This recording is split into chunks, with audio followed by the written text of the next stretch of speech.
Good evening, everybody, and welcome to Lou House, home of the Leuzinger Olympians. And it is Friday night on Channel 22 Sports, the game of the week. A huge Bay League action game with Leuzinger hosting Palos Verdes Peninsula. Even though Leuzinger has won 4 in a row, you got to watch out for these Penny Panthers, don't you, Rufus Washington? You absolutely do, Lou. They're coming in tonight and they're a little bit hungry. Not a typical Peninsula Panther season. This, of course, has been one of the premier programs in the South Bay for many years. But when I was doing the pregame, the one thing that I noticed more than anything else, they've got 4 losses, but they're by an average of 5 points. And Leuzinger is only winning by an average of 3 once you throw out the 2 blowouts. So this one will be a close one, I think. And for a look at the Olympians, let's go down to Rashawn Haylock.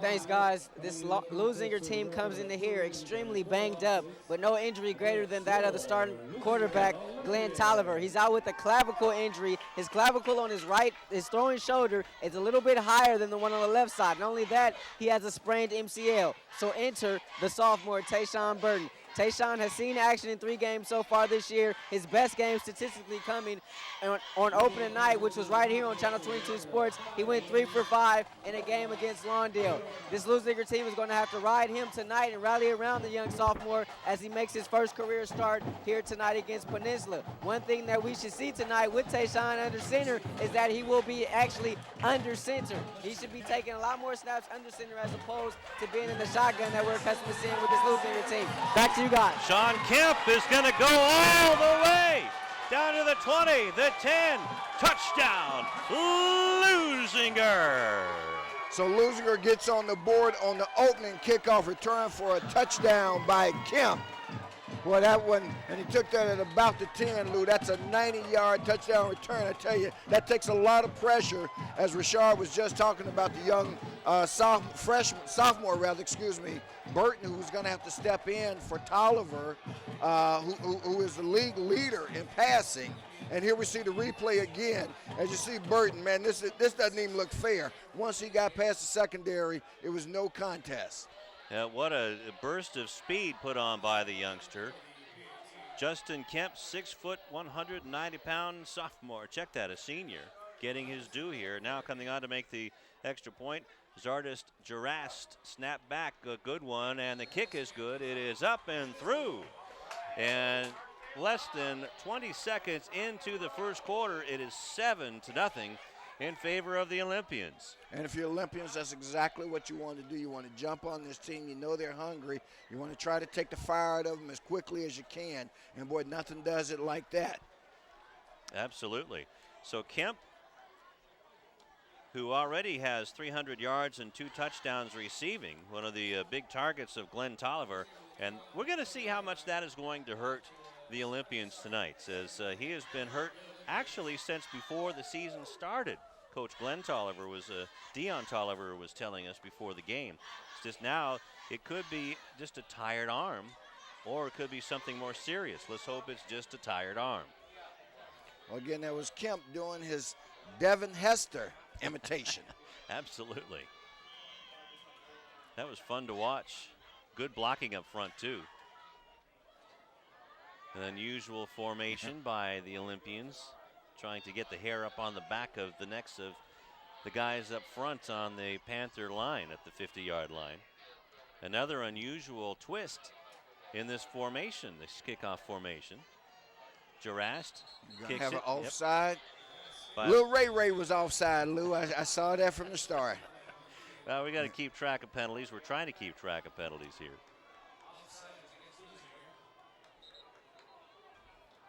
Last time I was here, Ray was getting in on toward the end of the game, and look, garbage time, and now we see him out on special teams. It looks like he's worked his way up in the on the depth chart. Yeah, hard work.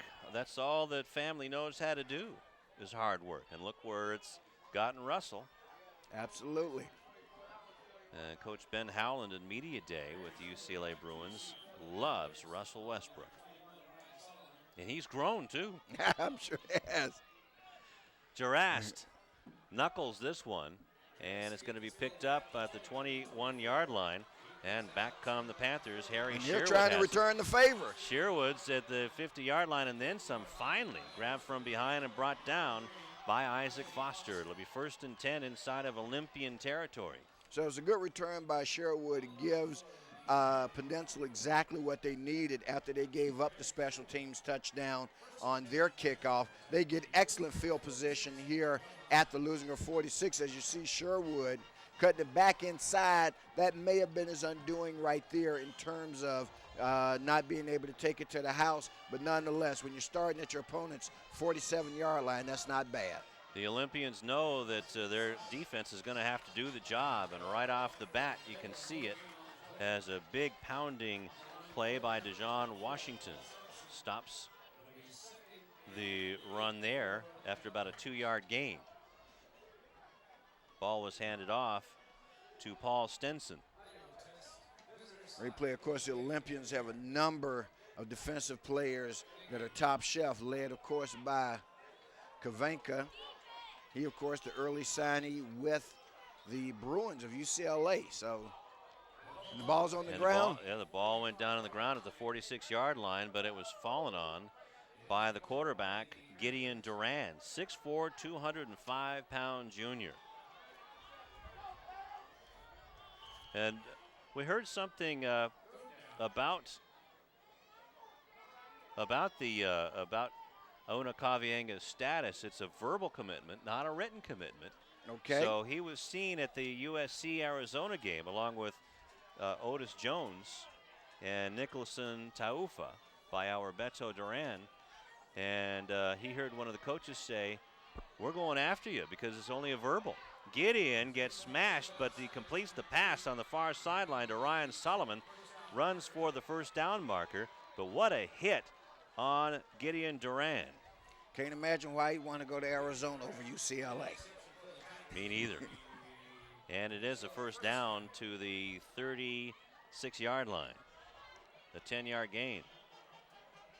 So Peninsula here with their opening drive, moving the ball a little bit. As I mentioned before, I mean, this is a storied program, and the fans who've been around for a while can go back a few years when, quite frankly, the Panthers ruled the Bay League for many years. Falling on a little hard times, one, because they opened up the new school, and that dispersed some of the talent up there, Lou.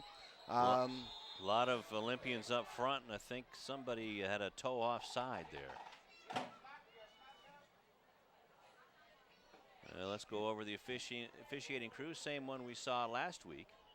An offside on the Olympians, so it's 1st and 5. You don't want to do that. Ken Smotrees is our referee. Ken's been around a long time. And Phil Jenks is the umpire. Joey Zeller is the line judge. Head linesman Nate Sterling.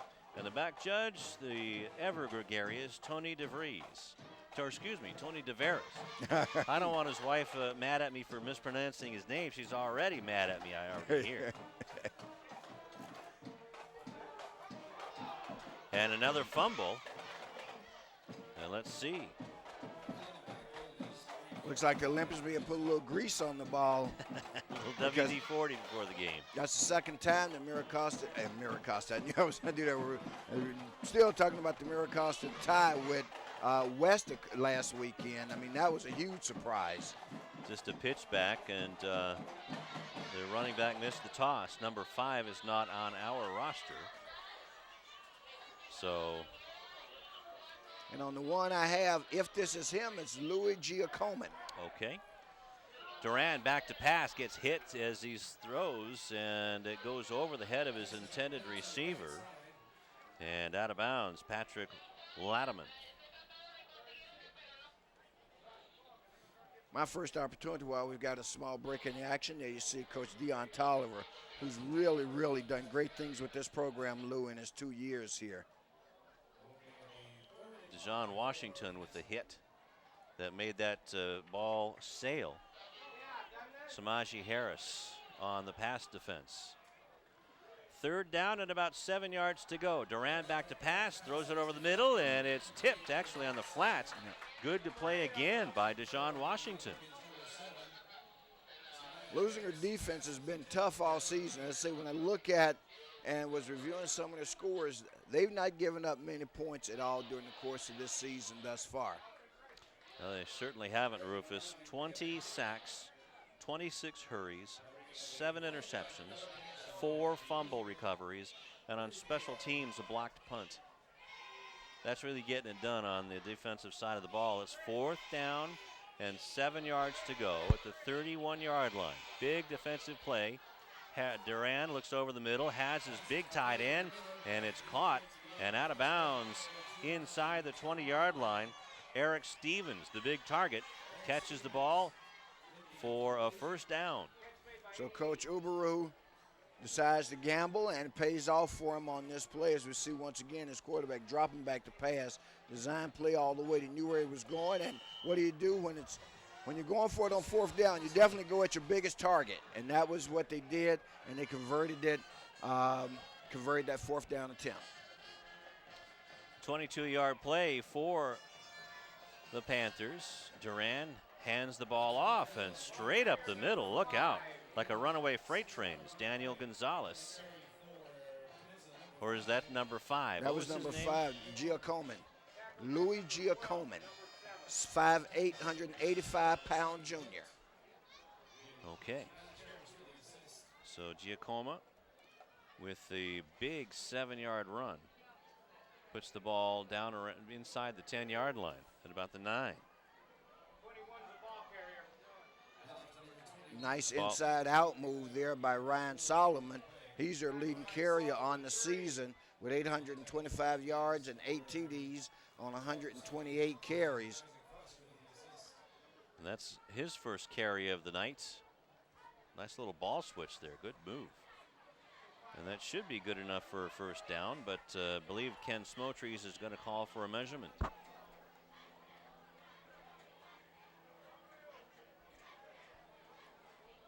And while they take the measurement, well, and this one's going to be close, of course. If it is still only first down according to the sideline marker, I mean, it'd be second down. Obviously, that was a first down play.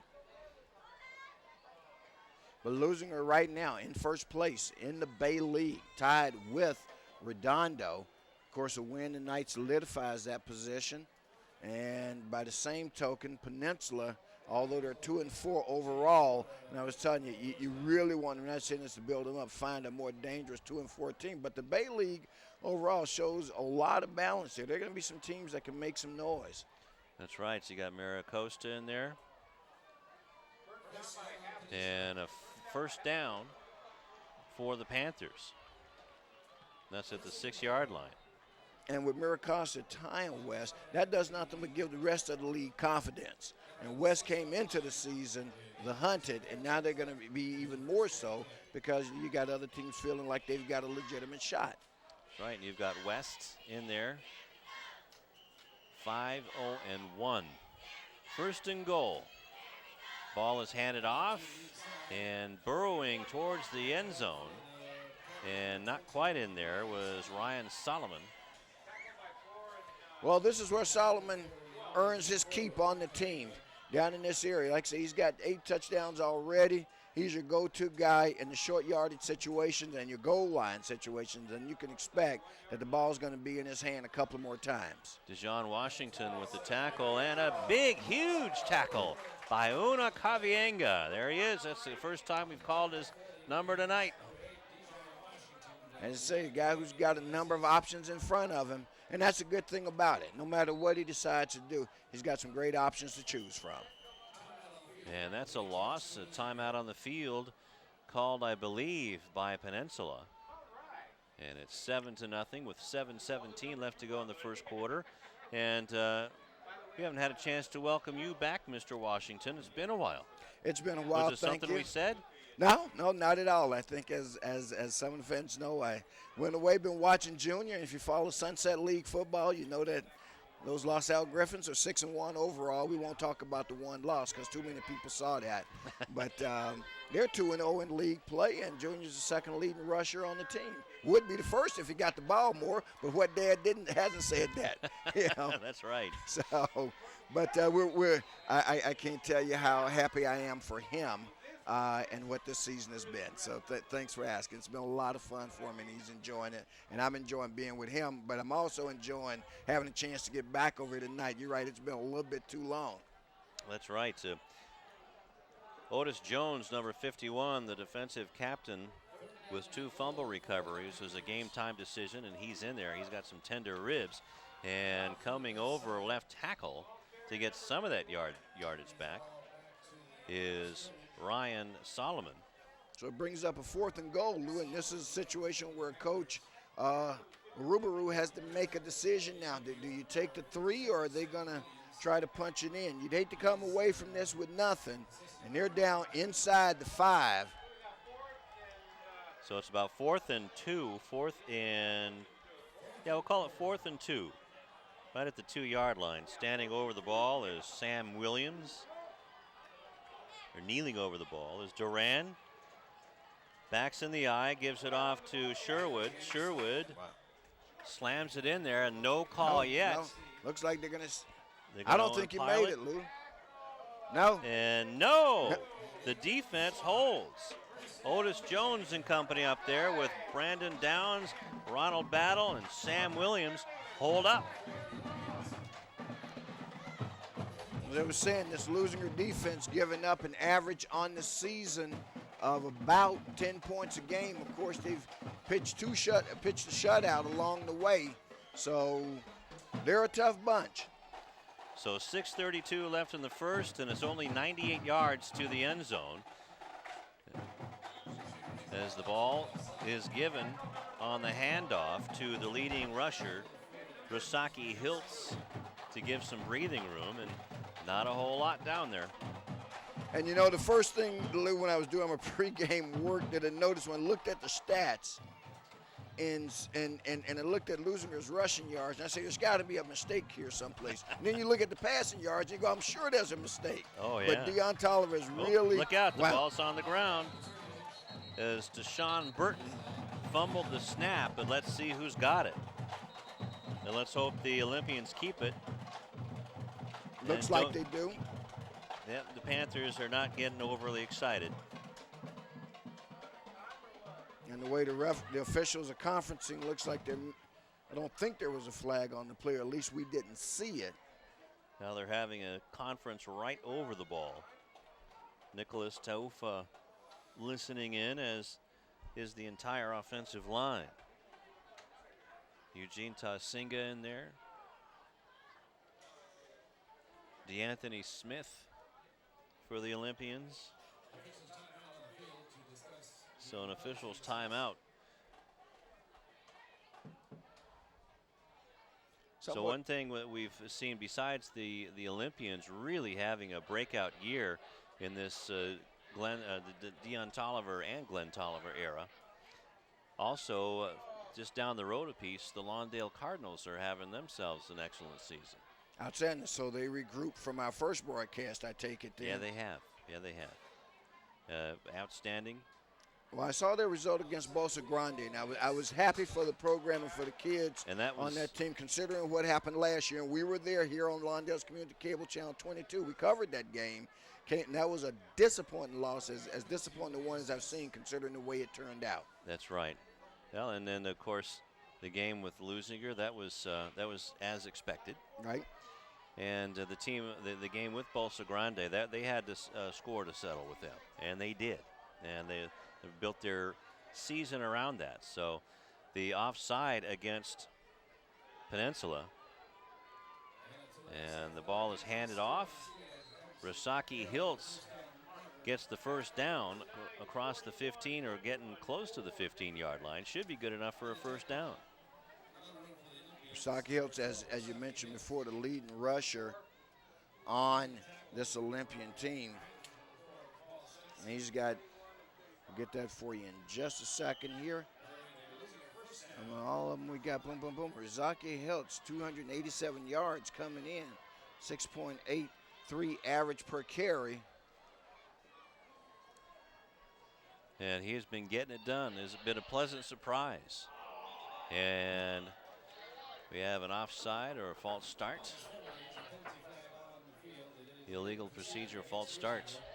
Of course, our guy Mark Rogers last year would have 287 in one game. I mean, so I mean that's the kind of difference we're talking about. But it's very exciting. When I look at it, and we saw Glenn Tolliver, and I certainly saw him. Came out to a couple of practices, and Coach Tolliver, and they're no relation, we're told, and indicated that there were going to be some changes, and one of them was that they were going to open up the attack, and now actually it's a lot more balanced than it had been in past years. Not that the unbalance in favor of the rush did them any harm, because this team has been a playoff team perennially. 3 receivers in the pattern. And another whistle. It's Rasaki Hilt trying to get back to the original line of scrimmage. And what you're seeing right now is a difference between having Glenn Tolliver in and Tashawn Burton, who's the backup. His time will come. He's going to be a good player, but the quarterback actually has command of the entire line. These guys are having to get used to a different cadence. You practice it in practice, but there's no sound effects around. There are a whole number of things that are just different when the backup comes in. It'll take him a little while to get settled down, and right now he's fortunate that he's working with a 7-0 lead. 4:13 left to go in the first. The handoff up the middle and getting some good yardage back as it was 1st and 20. Getting back to the 15-yard line, and that was Kavienga. Or was that Hiltz here? We'll see that on the replay. That's Rasaki Hiltz getting right through the holes. Nice run.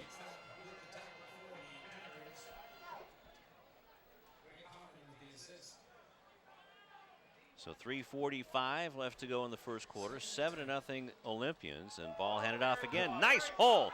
Hilt has one man to beat. Ryan Sherwood still riding him down. Gets help from a friend, but all the way up to the 48-yard line is Rasaki Hilton. A big first down and some much-needed breathing room for the Olympians. Exactly, and Solomon holding on for dear life was able to hold him just long enough for the posse to get there, because if he wasn't, that one was another one that was going to the house. There you see Solomon grabbing him by the jersey, and he's just going along for the ride. My goodness. He should have paid taxi fare on that ride.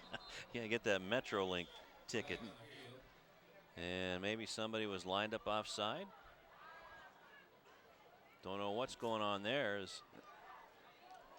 From the indication I saw, you may have a sideline violation, which is another point of emphasis for the officials, and now you see Coach Tolliver. Too many men, illegal substitution, so you might be right.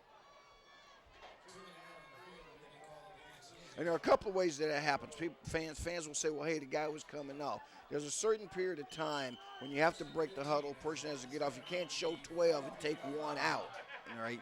That's illegal both at the high school level and in college. So the sub did not get off the field in time, and that's where the delay was. Tion Tolliver is asking for an explanation right now from the official who threw the flag. So lots of flags, 3 of them by the Olympians in this drive alone. And one by Penny High. Tashawn Burton hands the ball off to Rasaki Hilt, burrows his way towards midfield, gets the yardage back from the penalty, and then some. So some positive yardage right up to the, well, I guess we can call that the 50-yard line. That's the 50-yard line. And you're right, he made up the difference, so he picked up about 6.5, let's call it 7 on that play as we watch the replay again. I want to see Burton put it up a time or two. I know that he's not had many opportunities as the backup. He throws a good ball, Rufus. We've seen him. As Hilt gets close to the first down, diving over and through the tackle of Jordan Spears. And a nice run by Hilt. They're just going to put the saddle on Hilt's back and knock it down the Panthers' throat here. Looks like that's what they're doing to get you down to the 44. They need to get to the 42 for the first. So tack on another 6 yards to Rasaki Hilt, who already has 6 carries, 2 minutes and 5 seconds left in the first quarter. 7-0 Olympians return the opening kickoff for a touchdown. Hilt trying to push the pile to the 41-yard line. Let's see where the spot is on this one. Now this is starting to look like the Leuzinger football of old. 1 yard in a cloud of dust until you break it. That's right. Yeah. Well, that's what Coach Tolliver told us they were going to try to do, and the offensive coordinator, the offensive coach. So we really have to establish the running game on this Panther team. They're always tough. They always play 49 minutes. And that's one aspect of the Olympians that you and I have talked about. They play maybe 42 minutes. They do. They'd had some problems with finishing, but I tell you, looking at their record, looks like they've just about overcome that, though. They want to be out there. They really want to be out there. They've got guys who want the ball. And I tell you, the other thing I like, Louis, about what Coach Tolliver is doing here. I mean, he's really a teaching coach when you come out to the practices. When you come out to the practices, I mean, you see him teaching his guys. I mean, they don't just, some programs you go through plays and you go, okay, here's what we're going to do. Here's the play. You go here, you go there. And the guy really doesn't learn how to execute. He doesn't learn the fundamentals of his job. I spent a couple hours out at practice one day, and it was just a thing of beauty to me, the way they break down everything that each individual player is supposed to do. And they drill on that and they practice on it. And now they're starting to enjoy the fruits of that. I want to tell you, Rufus, about some other injuries, some Olympians that couldn't answer the bell. Number 9, Filippo Moala. And is that a first down? First down, they called it. All right, how about that? Rasaki Hilt's extra effort did the trick. Also on the shelf, number 21, Joshua Brown, with 2 interceptions, is out, has a sprained foot. And the super sophomore, Tremel Mitchell, is out as well. He is a fun one to watch. Now, is Tremel of any relation to Mark Quentin? That, I don't know.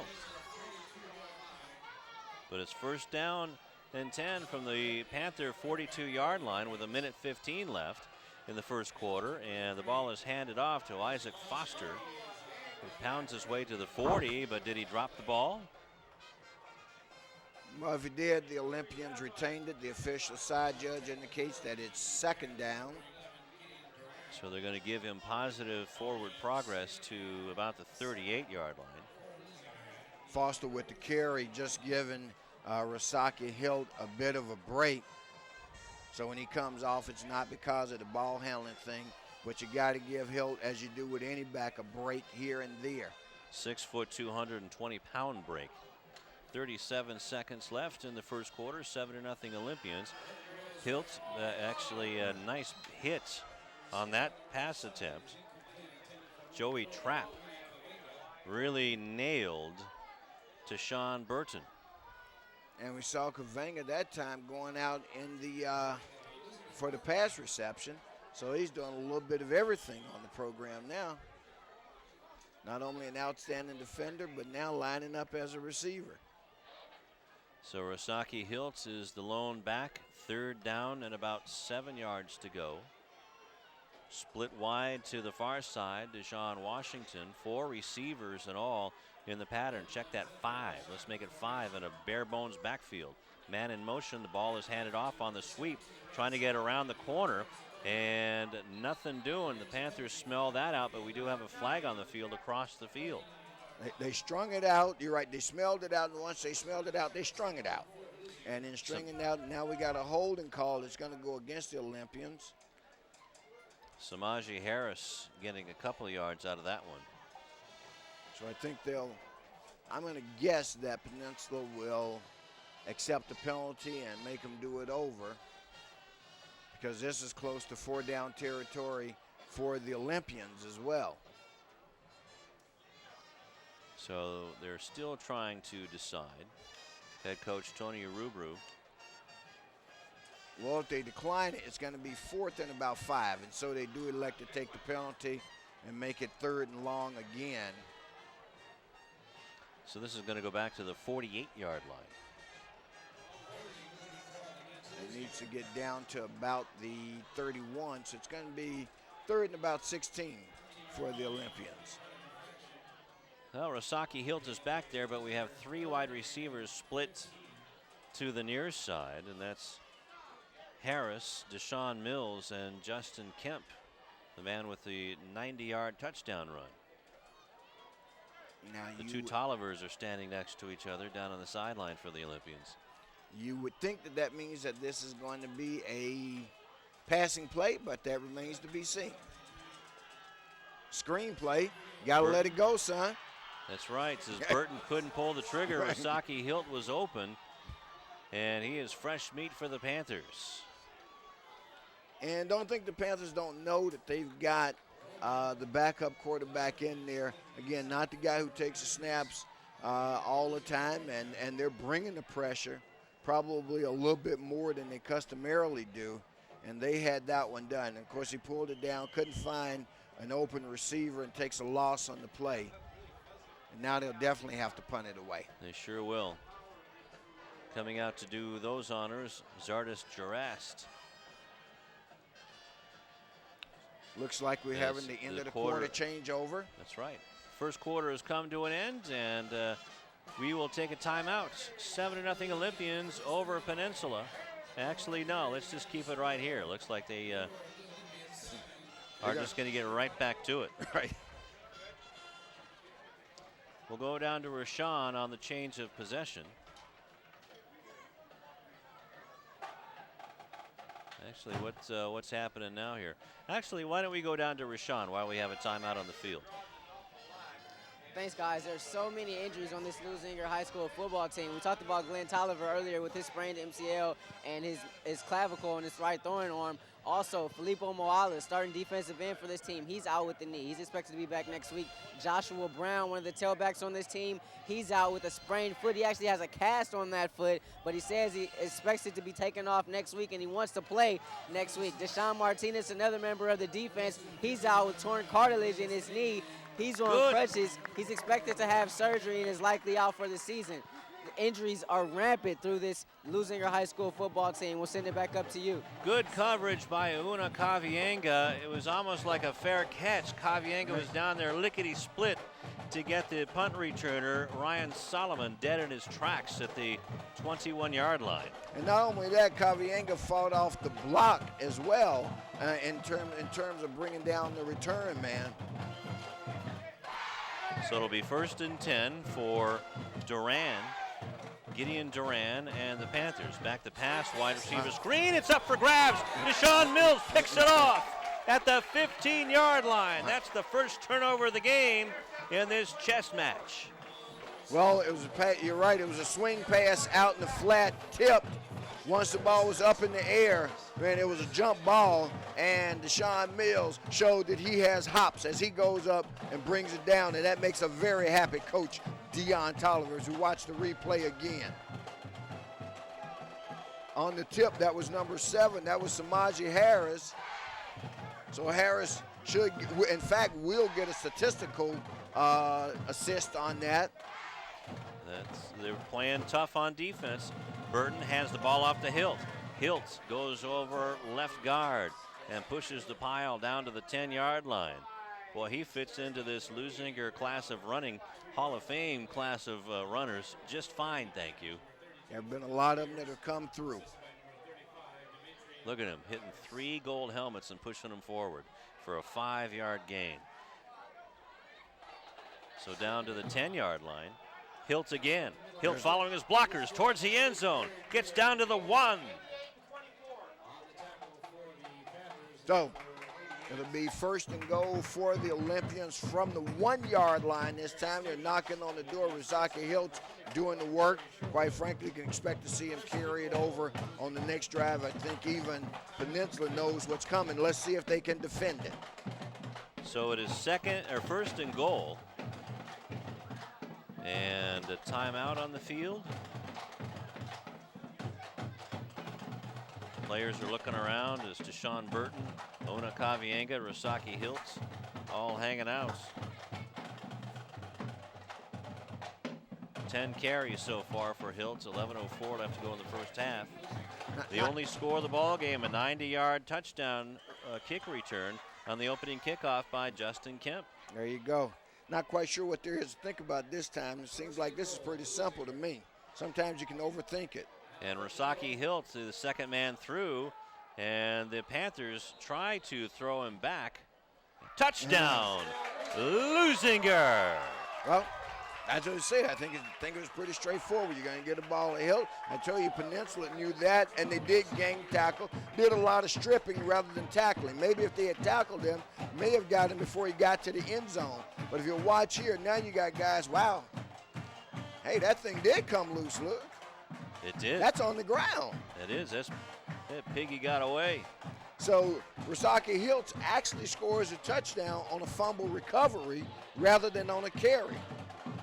So the ball was stripped. He gets his own recovery.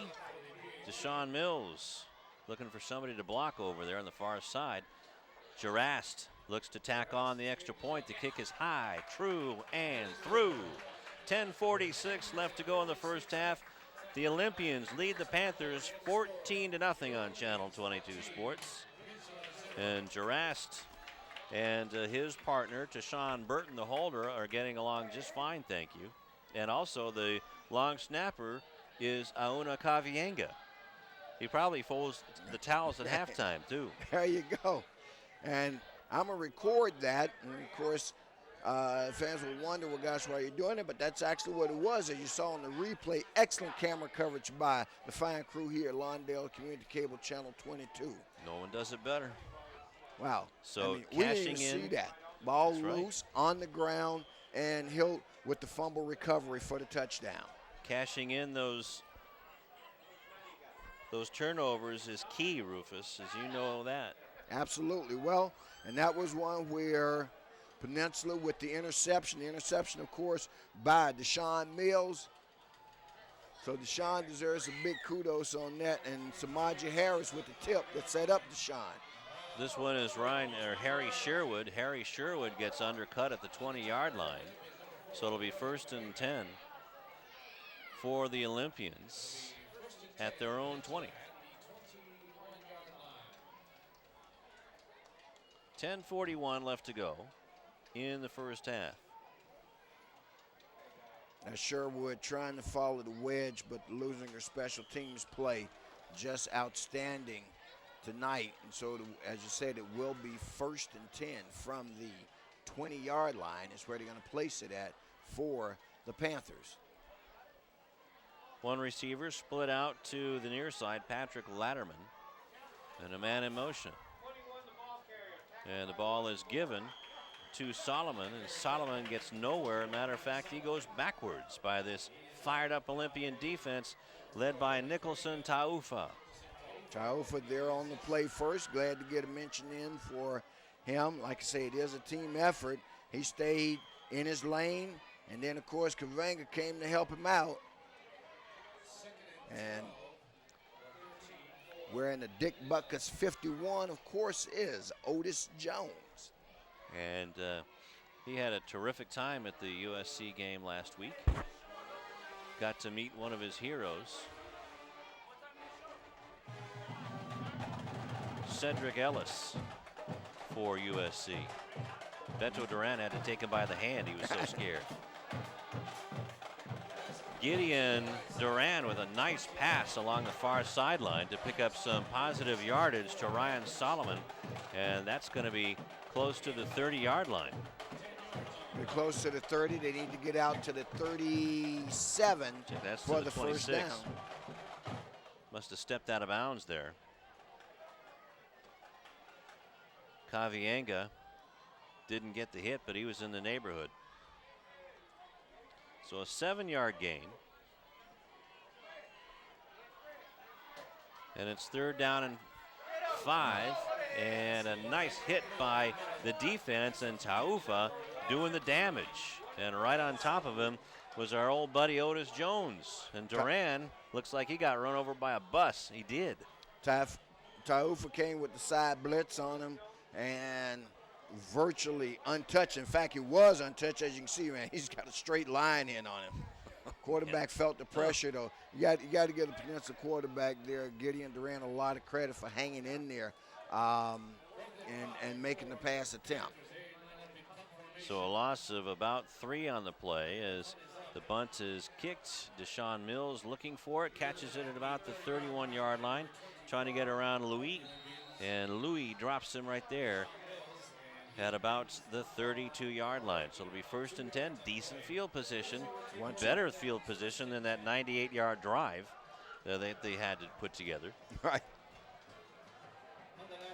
Knee didn't touch, so he was still live, but the momentary misstep allowed the special teams of Peninsula to get there, so no return on the play.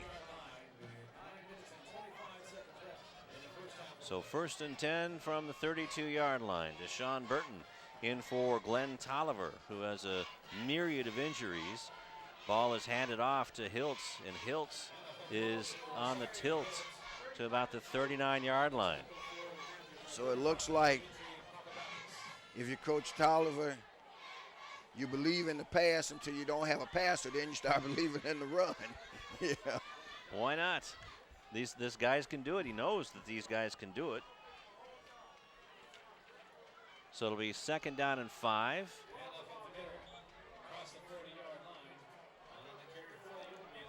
Hiltz again to the 41-yard line. And we're still here in the first half with 8:45 left. Still lots of first half time, and he's got a whole bushel of carries already. And that offensive line is just doing major damage, Rufus. Sean Medina in there, pancaking somebody. Also in there, Jonathan Solomon ripping apart the Panthers. 8:26 left to go, 14-0. Hilt has it, bangs his way across the first down marker towards the 45-yard line, but there's another flag. This one over on the far side, so.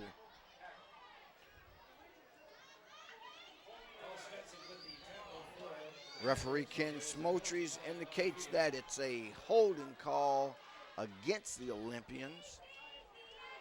That's the second one this half for the Olympians. So this one is going to hurt with 8:20 left. All the way back to the 30-yard line. So what would have been a 3rd and about 3 now is a 3rd and 13.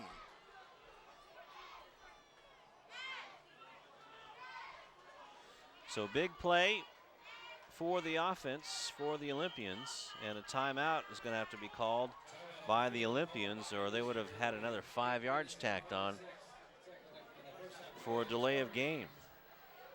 Last year, the Olympians ran over the Panthers 23-6 at their house.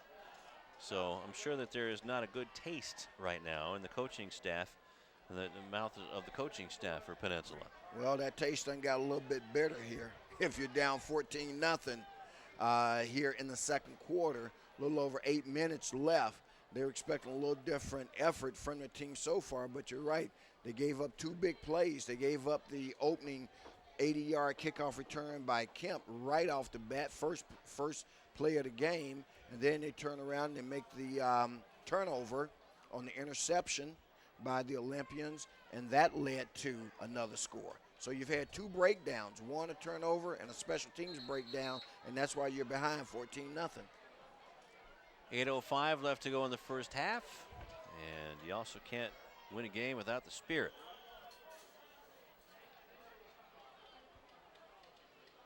Well, it's a team effort. You know, we've talked about that in the past, and these young ladies who invest a lot of time and effort. A lot of folks don't realize actually what athletes they are as well. To Sean Burton. Wow. Oh, man, he didn't put enough air underneath that one. Samaji Harris, and almost picking that off was the quarterback, Gideon Duran, who goes both ways, Rufus, and it's 4th and 13. Duran had a bead on it, Lou, as we look at it here on the replay. Got his hands on it. Maybe wishes he should have come out. This guy's a quarterback, and he can't catch. You'd think that one went right through his hands. Wow. That was 6 points. It sure was. He was probably looking over there into the dark of the night there in the end zone. Jurast back to punt. We have Solomon on the far side, and that should be Harry Sherwood on the near side getting ready to receive, and that is Sherwood, who touches it, drops it again. Olympians have it. Olympians have it. They do. Yep. Let's see who gets up off the bottom of the pile. It looked like John Wemberly, a 6-foot sophomore, who held up the ball. Official has already indicated, so it really doesn't matter. But Samaje Harris also there.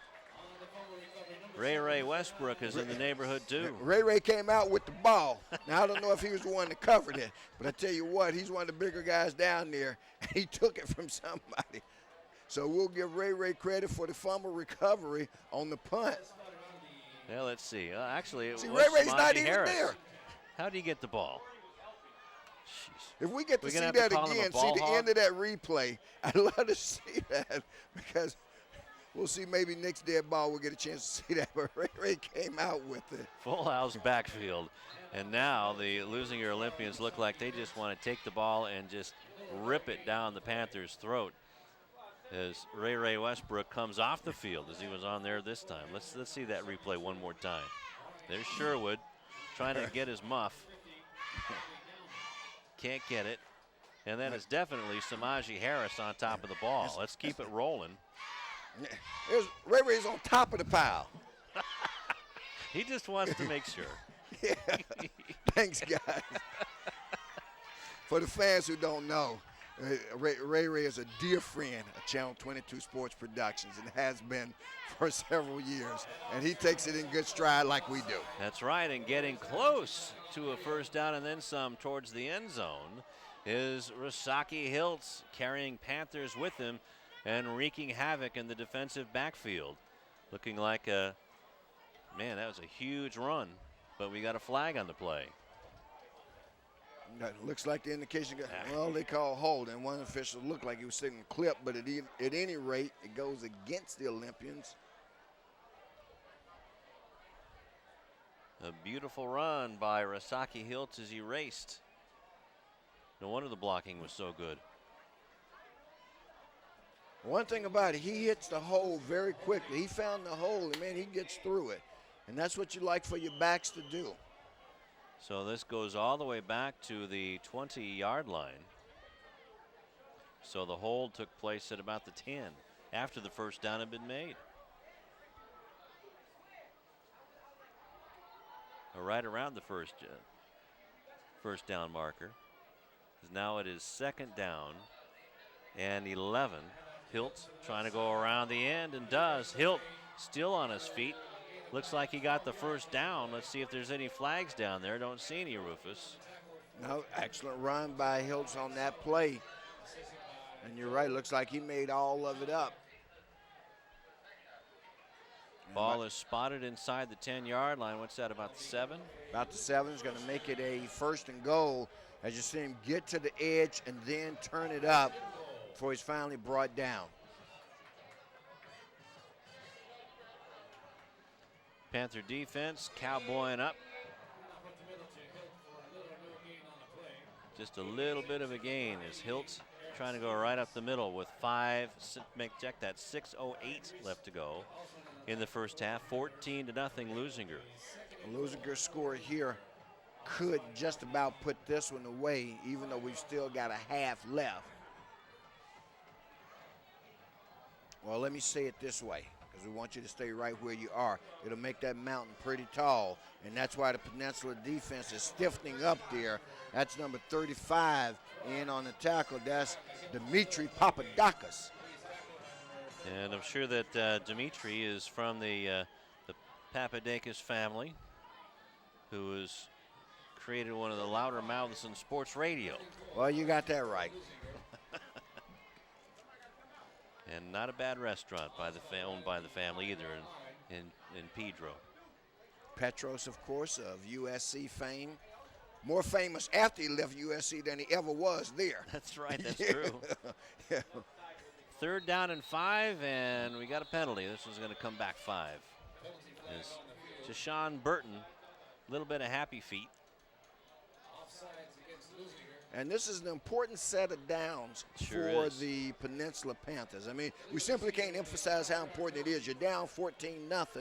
Another touchdown really makes your night long against this tough Leuzinger defense. So they're looking to stiffen here. Moral victory for them is to hold them to a field goal. So third and goal from the 10-yard line for the Olympians, and they're trying to get Burton And now they're going to give it back. They show blitz and they encroach in the neutral zone. I believe is going to be the call against Peninsula. Should be. Boy, that was a dumb penalty. And that gives Rasaki Hilt enough rest to come back on.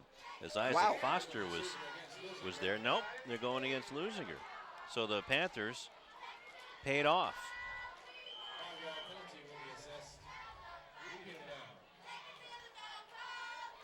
So this one goes back to the 15. Third and goal from the 15. So my apologies to the Panther defense. They, in fact, were drawn off.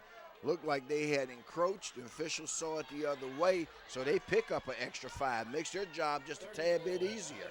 4 receivers in the formation. Shotgun formation now is the offensive coordinator trying to switch things up, get Rasaki Hiltz on the other side. We're going to get a delay of game pretty soon here. Better hurry. We learned all about that, and there it is. Well, saw that one coming from a mile away. In high school, especially in California, you better get that play down and done. So they've had 3 consecutive penalties since they had it at the 5-yard line, I believe, and now they're out. Ball's out at the 20. So you're right, they're at the 5. So 3 5-yard penalties. It was delay of game. Folks are wondering what the call was. I gave you a clue before he called it, that it was going to be delay of game. Yeah, our mental clocks definitely counting that one down. Ronald Battle coming in at one of the guard positions. Deshaun Mills, Samaji Harris switching places in the receiver slots. A ton of confusion for the guy. You're going to need a timeout pretty soon. Because once again, the ball is live. You're going to get yet another one. 4:09 left, and they better hurry up again. Out of the shotgun. Man in motion. There it is again. Coach, you need a timeout. It's as simple as that. Your offense is completely discombobulated. As soon as he puts the ball down, and you can see the back judge hit his watch. So that's, what, 20 yards on penalties? That's 4 consecutive 10, 15, penalties. 20. Back to the 25, 1st and goal from the 25. Burton throwing towards the end zone and just didn't get enough air underneath it for Deshaun Mills, the leading receiver on this team. Now it's 4th and goal from the 25. And are you going to try to kick a 42-yard field goal? I haven't seen their field goal kicker, so I can't say, but here's what I would say. My guesstimation tells me that you're out of field goal range.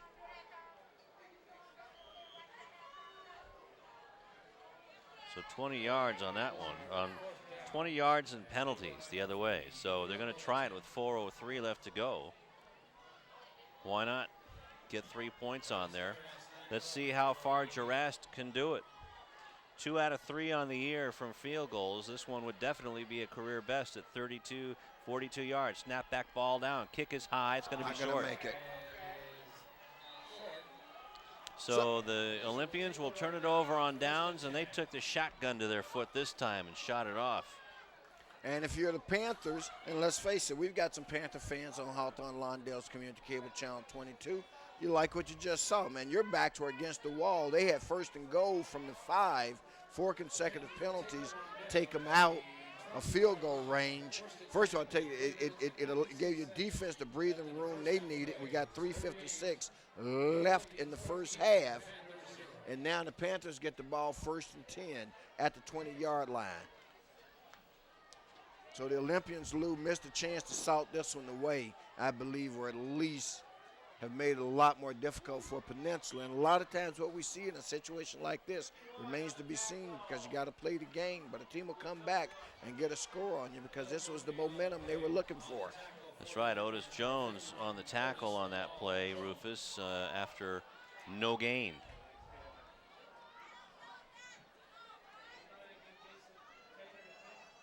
Solomon running into a blue wall.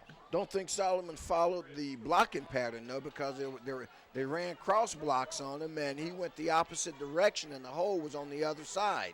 Duran pitches the ball to Solomon, being chased from behind by Mills, and is finally racked out of bounds.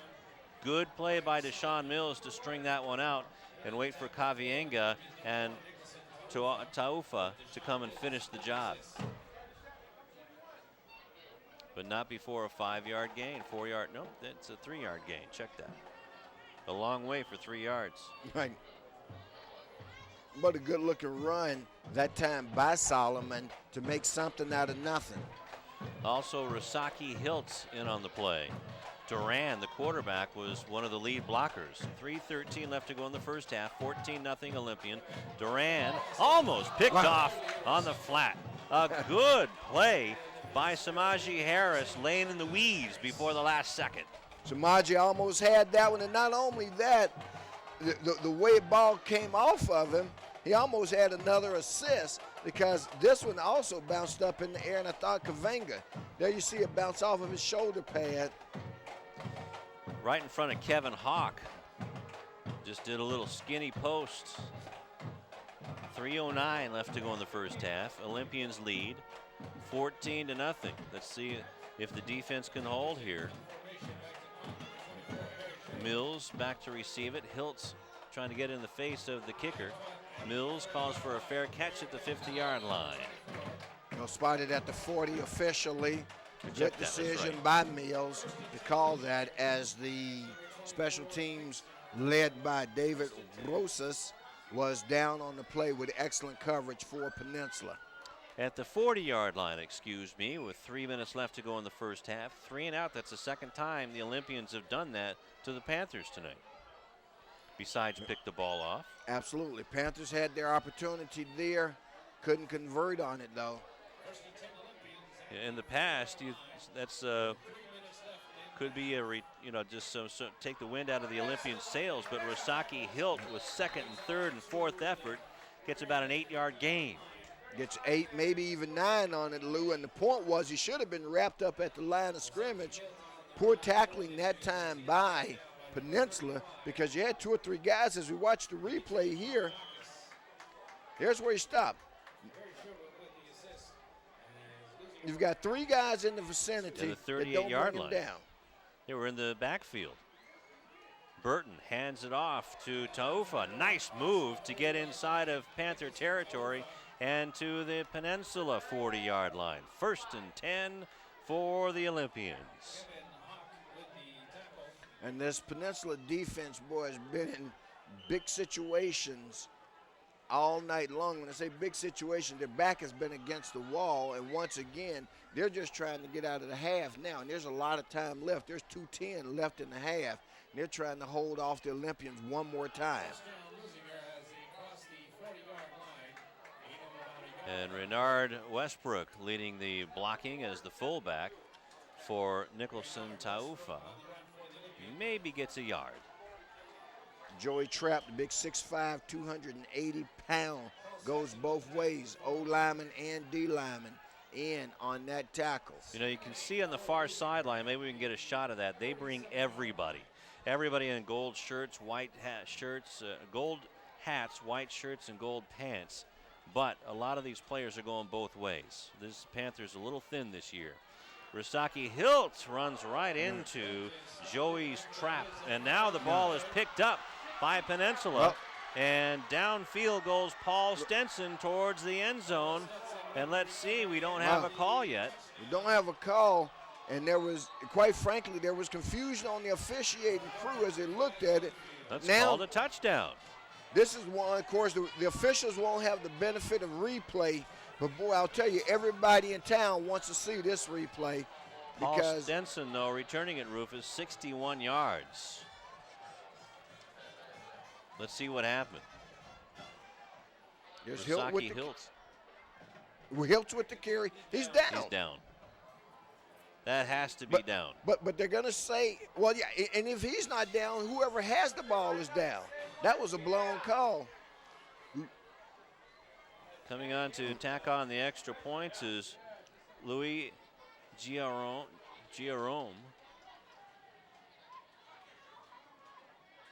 Kick is up, and it is good.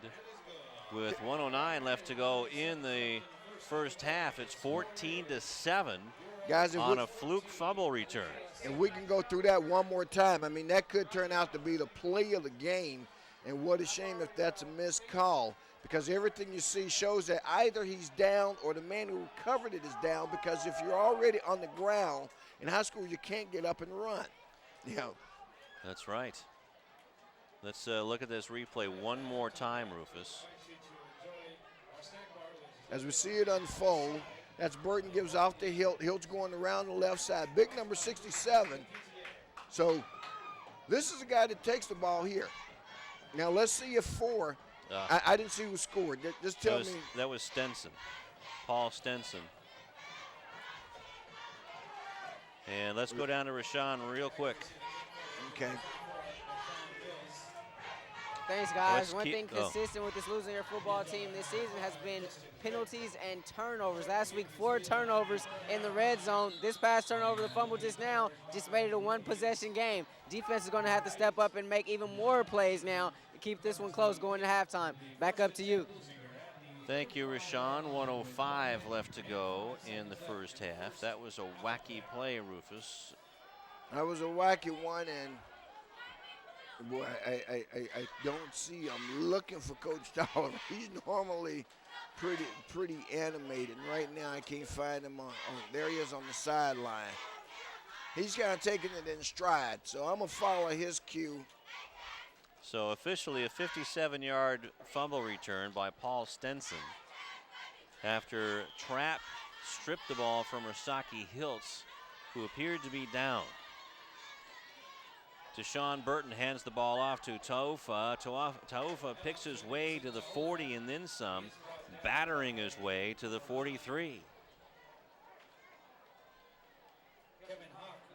So right now, they're under a minute, 50 seconds and change left in the first half. And boy, old momentum swings the other way. And now Leuzinger is going to be happy just to get out of here without any further damage. It's 20 yards and penalties hurt right there, Rufus. Taufa bangs into Trapp, now gets to the 40, 50-yard line, crosses the 50-yard line as he had Paul Stenson mounted on his saddle with 31 seconds left. Clock stops for the first down. I don't know if the Olympians, and you can't tell by their scoreboard, looks like they've got one timeout left in the bank. Well, I think I'd use that one and maybe sling it downfield. Absolutely. Because Burton can throw it. He's just got to get those butterflies out and put some air underneath it. Hiltz gets the ball. Hiltz gets down towards the 40-yard line, but I believe we're going to get another holding call. Down to the 37-yard line with 10 seconds left. Clock stops. Another good run is going to be erased.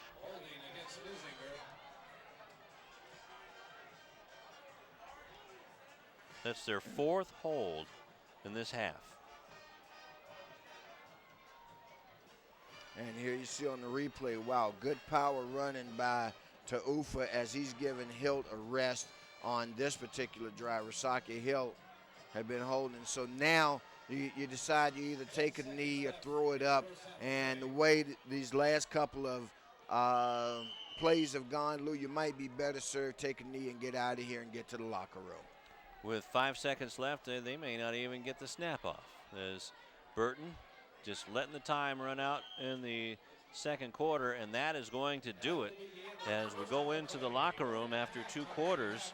14-7 Olympians, and we warned everybody that one play is going to happen, and now that's going on down on the field there. Let's go to the 50-yard line there and see what's going on as Glenn Tolliver is talking to Ken Smotries. Check that, Dion Tolliver talking to Ken Smotries, trying to get an explanation on what the heck happened. Well, he's still definitely questioning that call, as we might have expected. I said I was going to take my cue from him, and when he was on the sideline, didn't show a lot of reaction to it. But boy, as soon as the half was over, and he's still in the official's ear as they head toward, now some of his assistant coaches go to shield him away. You don't want to get unsportsmanlike, and you certainly don't want to get tossed out of the game. And so the assistants are protecting the head coach. But he's definitely not pleased with that call, because from all indications, it looked like the man was down. But they scored it. It's on the scoreboard now. And so we've got a 14-7 game. And it is halftime as the players are going towards their respective locker rooms. You see the score there. We will have the unofficial stats and the scoring drives when we come back just before the third quarter kickoff on Channel 22 Sports.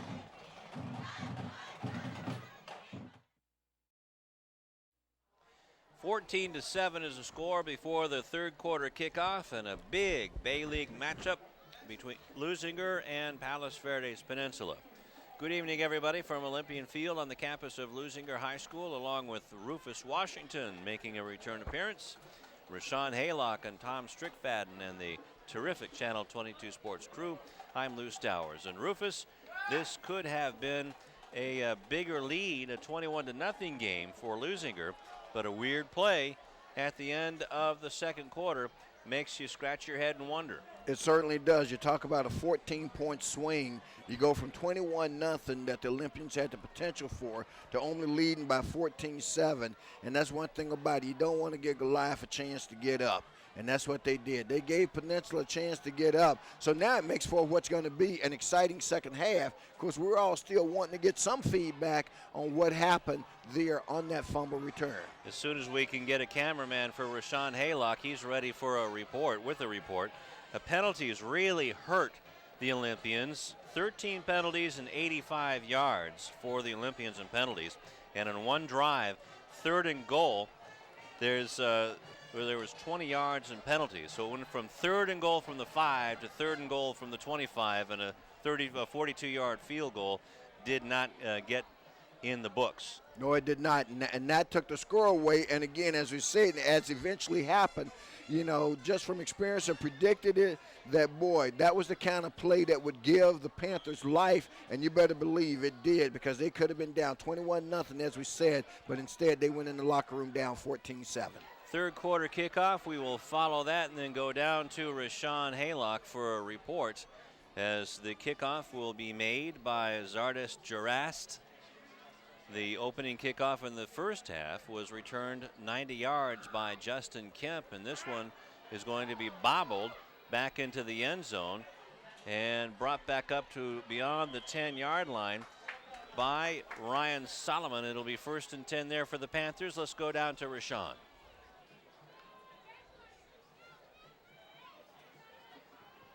Thanks, guys. The big play of that first half was a fumble that Peninsula returned for a touchdown. I talked to Coach Tolliver about it, and he said the referees didn't know. They both looked around, and they looked back at Coach Tolliver and said nobody saw it, so the play is just going to stand as a fumble. When I talked to the officials about it during the half, they really didn't have too much to say. Quite frankly, they were kind of short with me and saying that it was ruled a fumble, it is a fumble. Coach Tolliver says it's just part of the game. Got to play through it. Back up to you, Lou.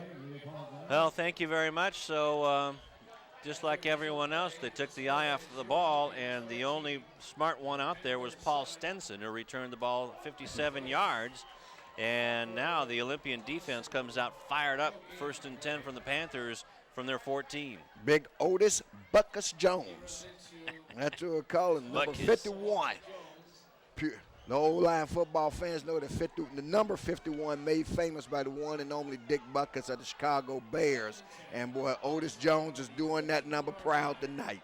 Certainly is. We'll go over some unofficial stats. Solomon carried the ball, no gain there. 8 carries, 7 yards in the first half. And the defense was all over him, and once again we see the carry here. Little or no gain. Leuzinger defense coming out, stiffening here to start the half. I do want to say I like what Richard had to say about Coach Tolliver's reaction to it a year ago, and that just shows how he's growing into his role as a head coach, and a fine one at that. A year ago we saw Coach Tolliver, reactions would have been a little bit different, a little more animated. This time he says, you know, it's a part of the game. We don't like it, we don't agree with it, but let's move on. 10:40 left to go in the third quarter, and some movements. Did Eric Stevens move? The Olympians were looking blitz, and they're getting a little itchy. So the Panthers get one of their few penalties. I had them pegged for only 1 penalty for 5 yards in the first half. Well, that'll be their second one of the game, and when the official calls out, when he's standing right behind the old line, so he sees the movement there. Took the call himself, Ken Smotrys did. So that'll back them up 5 and make it a 2nd and 15, as you said. From the 10-yard line, 3rd down for Penny High. Durant throws it on the run, and his receiver didn't turn around in time. That was Ryan Solomon. Solomon never knew the ball was coming. Miscommunication on that play because the quarterback threw it. Now, my question is, why, unless it's a timing pattern, why the quarterback threw it? Because he's looking right at him and could see his back was never turned. He wasn't even thinking about turning at that point. Well, Nicholson Taufa in your face with his big paws. That'll get you to throw it in a hurry, too. Back in punt formation is Harry Sherwood right on the goal line, actually inside the end zone. Deshaun Mills sets up camp at his own 49. Check that, that's the Penny High 49-yard line. Sherwood kicks it high.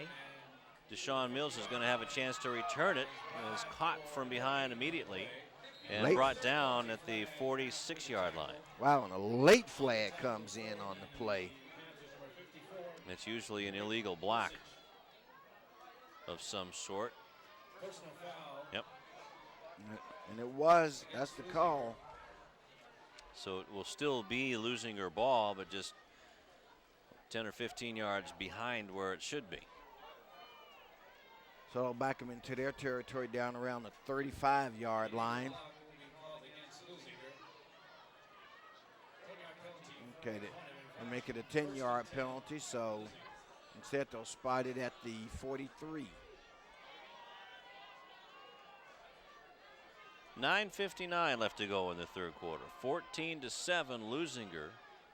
And tonight they've been their own worst enemy. They've been their own worst enemy, and the youngster, Tashawn Burton, is going to have a little better half this half. Rasaki Hiltz goes on the outside, is tackled out of bounds, but not before Hilt gets about 3 yards on the carry.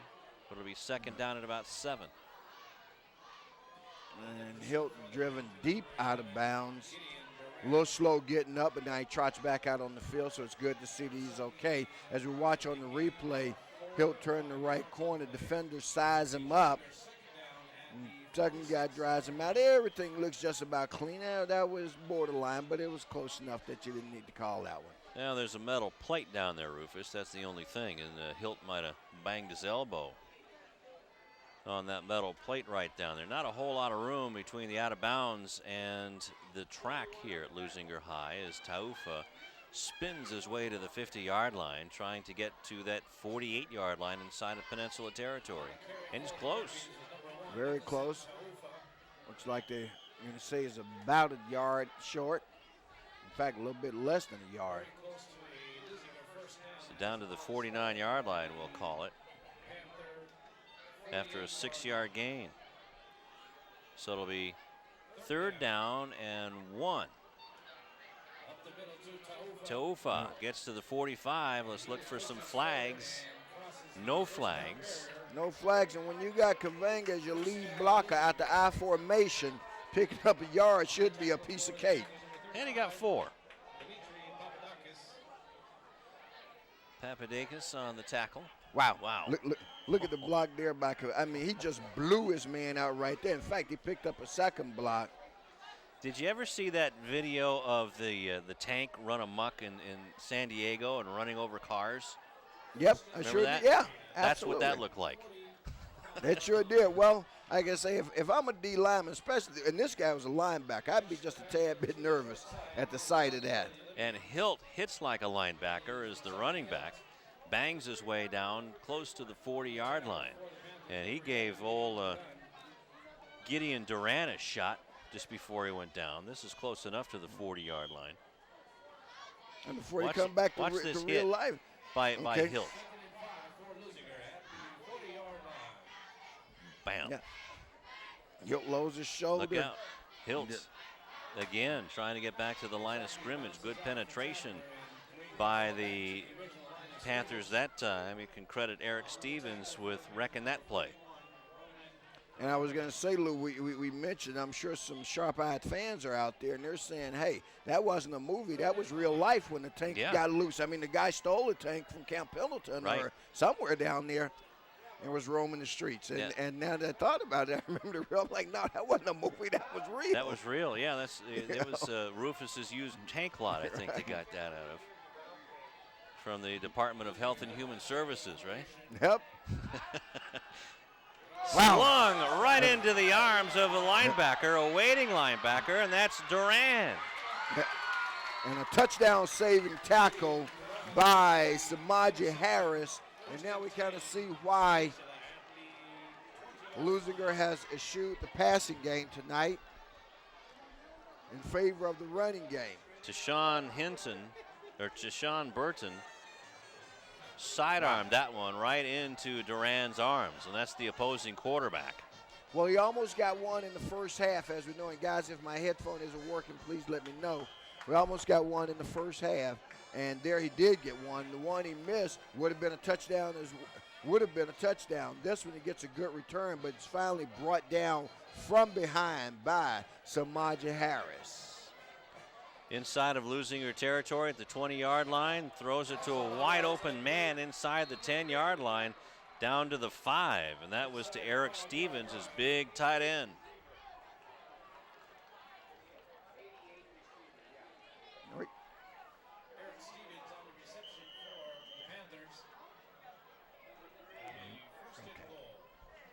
So it'll be 1st and goal now for the Panthers after the interception, trying to cash that one in. 7:10 left here in the third quarter, and that one's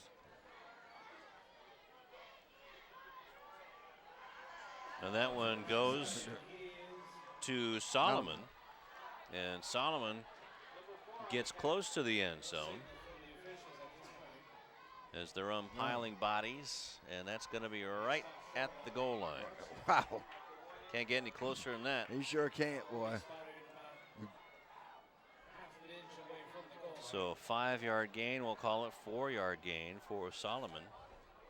Some guys would have called that a touchdown because the ball actually was across the plane when he went down, but they're going to give it where he went down. Quarterback keeper. That's right, Gideon Duran following his center into the end zone for the touchdown. Now they're 1 point away from tying this one up at 6:20 left in the third quarter. Gideon Duran with the 1 yard. They're credited officially as a 1 yard touchdown run. Keeper was the right thing to do, man. You're an inch away. All he had to do was fall forward. And we've got the extra point attempt, which, as you said, would tie this game up. And boy, you talk about a big swing. This is going to end up, if it turns out that way, to be a huge swing in this game. Louis Giaorum coming on to tack on the extra point. Snap back. That's Kick no is up. good. And Wow. it's called good. Guess I need to keep my mouth shut, boy. From this angle, looked like it was wide right. They signal good on the field. Their angle and their view a lot better than mine. And so we've got ourselves a tie contest at 14-14. And you talk about a swing. Now, this is where the pressure actually has shifted completely back on the backs of the Olympians. It sure has. The Panthers have just kind of taken this game over here, especially after the interception. The fumble return, the freak fumble return, and now the interception by Duran off of Burton. And that big run back to give them the huge field position. And that completes a 3-play, 20-yard drive in 49 seconds on the Duran 1 yard dive. And you're right, both scores set up by turnovers, fumble return, fumble, and an interception. They kick this one away. Handled by Kemp, finally picks it up, waits for his blockers, and now a fired up Panther defense wraps up Kemp at the 20-yard line. Well, okay, it'll be interesting to see what the Olympians go with on this possession. I think you can just about bet the bank is that they're going to keep it on the ground. You're going to see a healthy dose as you see Rosaki Hill coming into the picture now. And they really got to steady the youngster down, boy. He's had a look of confusion throughout most of the night. The early score gave him some room to breathe with. I think you simplify the playbook here, Lou, is what you do, and you just make it a bunch of handoffs. I was just thinking about the same thing, Rufus, is now Hiltz trying to get on the outside, but oh, look out. Almost running into our camera position is Rasaki Hiltz after maybe a couple of yard game, and Rashawn, take it away. Thanks, guys. Coach Oliver said before the game it was so important that this team rallied around Tayshawn Burton making his first start tonight. Well, they did coming off, and his biggest supporter was Glenn Tolliver after he came off and threw that interception. It was Tolliver along with the rest of the coaching staff, and what they were trying to relay to Tayshawn was to go through your reads. Obviously, Tayshawn predetermined where he was going to go with that last pass and was picked off. See how the sophomore responds, Lou. All right, thank you very much, and that's why the quarterback on the other side picked it off. He knew exactly where it was going. Burton hands the ball off. Nice run. Taufa only gets about 2 yards. Actually, Kavanga on the run, and he gets up not real happy about something. That's right, and he's really given what for to Sam Williams. So it's 3rd down and a long 8, maybe 9 yards. And now, that's not good when you start woofing at your players when the ball game is tied. 5:30 left to go in the 3rd quarter. Plenty of time. Everybody's got to be on the same page. You were reading my mind on that one. That's exactly the same thing I was going to say. Wow, another dangerous pass that time by Burton, trying to hit number 7 on the play. And, of course, that's Samaj Harris. That one nearly picked off as well. So it'll be 4th down, a punting situation for Leuzinger. 3 and out, giving the ball back to the Panthers, who are now set to take the lead for the first time.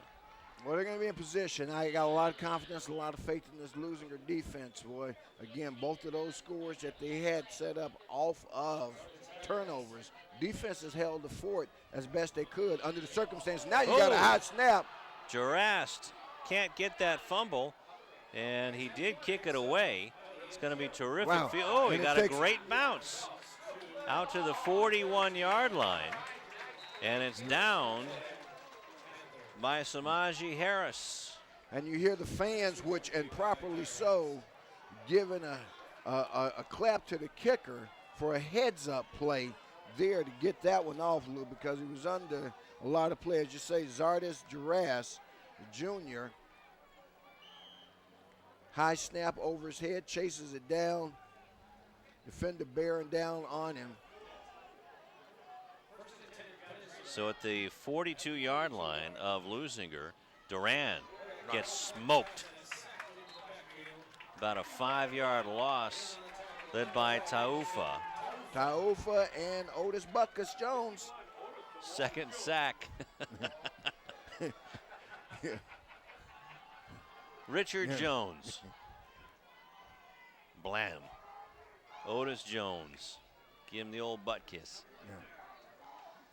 Tell you, the long snapper now again is Auna Kavienga. You think his dander was still a little up there and the emotion got all over that one? I think it was. I mean, the Leuzinger defense is coming to the line with a lot of spirit right now. That's the 2nd play. They are fired up, Lou. I tell you, the defense has held their own all night long, and now they're wanting to make a statement to Peninsula, and they're doing it in no uncertain terms. Auna and Sam Williams. That's the 3rd sack of the night. That gets him back to the 49-yard line, them being Peninsula. So they're going backwards, a -8 yards on this drive. It'll be 3rd down and 18.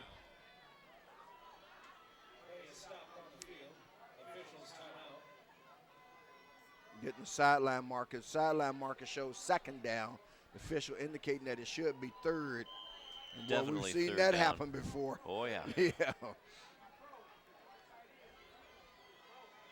We're not all that good at it up here, but we try. Duran back to pass, has to throw it long and gets his man at the 35-yard line. But was it out of bounds or did he have a knee? Well, the knee would be okay. It's still a 4th Now it's an interesting decision for Peninsula to make. Do you kick it away? You're out of field goal range. You don't even think about that. Otis Jones in on that. Because it'd be a 55-yard attempt.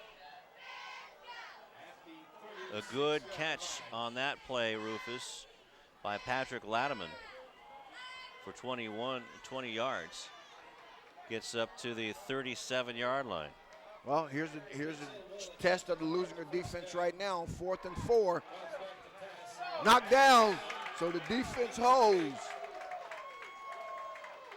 And in on that play, Brandon Downs. So they turn it over on Downs.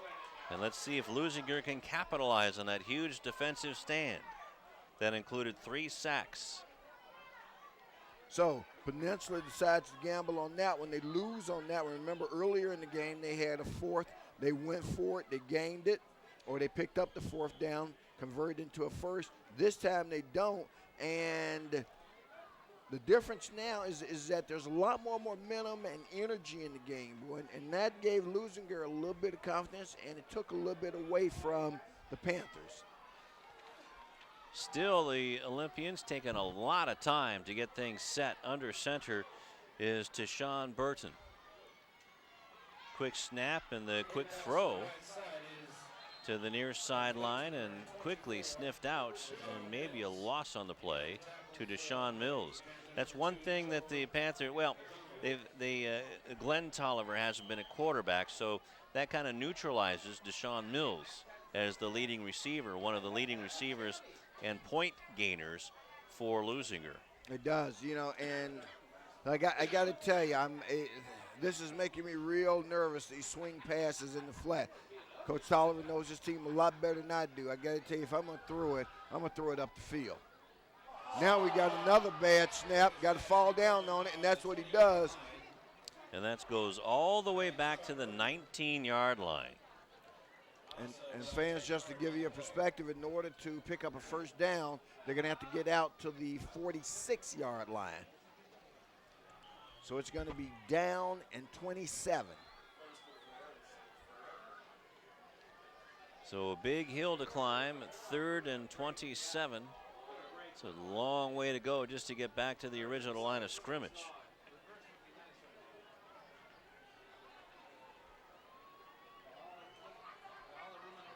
Another fine mess. 4 receivers in the pattern, 2 on either side of Tashawn Burton. Has 1 running back behind him. Score tied at 14 and a delay of game.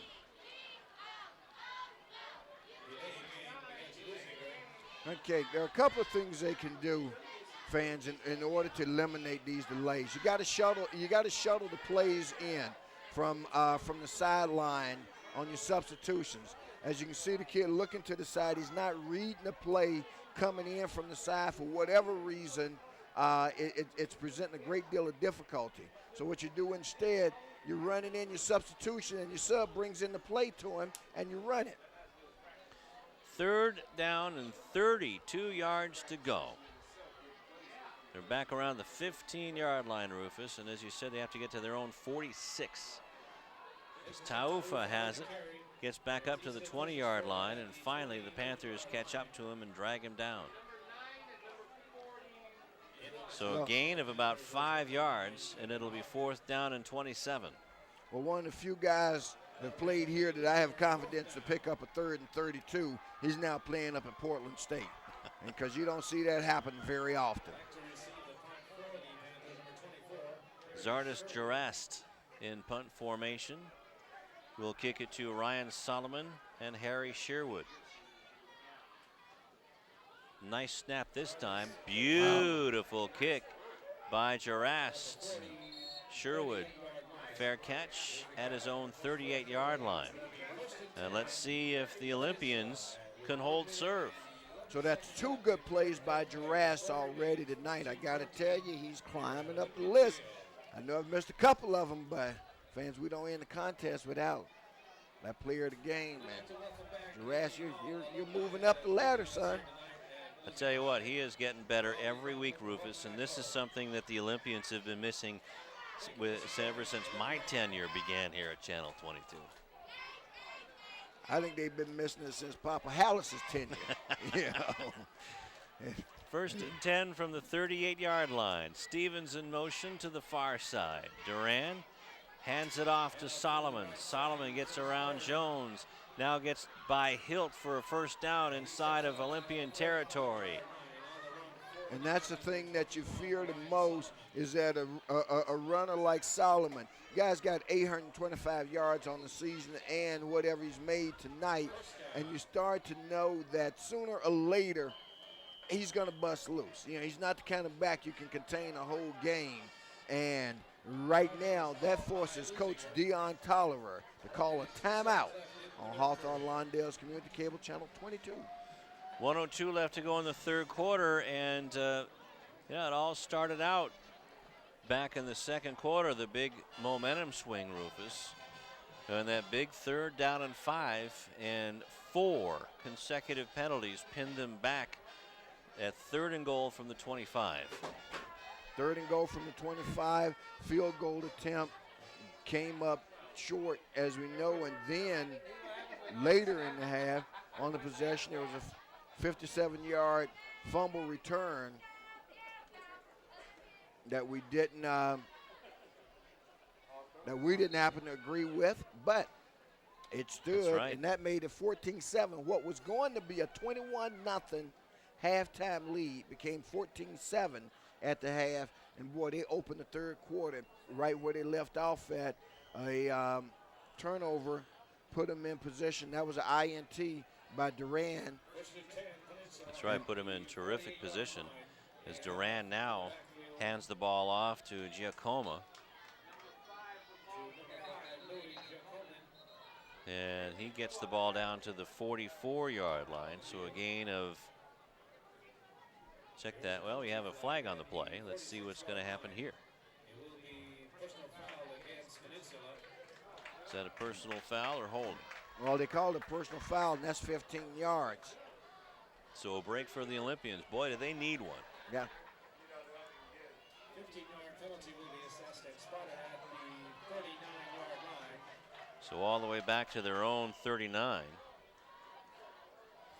Well, it'll be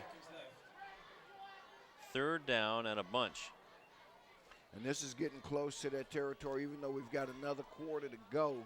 Well, this is getting close to the territory where the next team that scores could win the game. You might be right.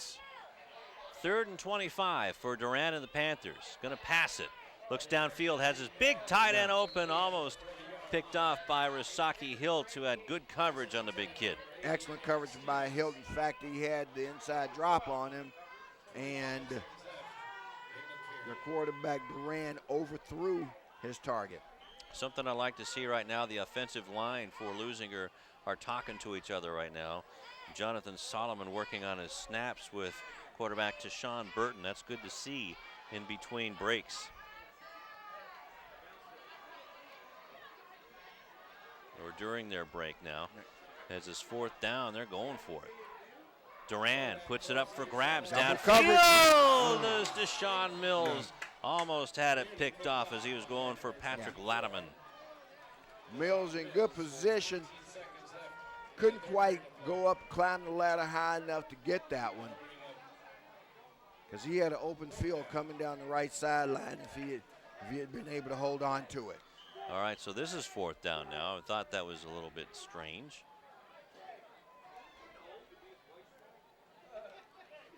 So back in punt formation go the Panthers. That is Harry Sherwood. Deshaun Mills goes back to receive at his own 26-yard line. Mills has to backpedal and lets this one go, and it's caught inside the 20-yard line and downed by the Panthers. So decent field position for Leuzinger, and they really have to score here, I would think, even though there's still a quarter plus 8 seconds left. They really have to get this back for their confidence. They absolutely do. This is a key drive for them, and if nothing else, the other thing that they've struggled with, even if they don't score on this drive, Lou, they've got to move the ball up the field. Right now, their confidence is destroyed based on their inability to move the ball and move the chains.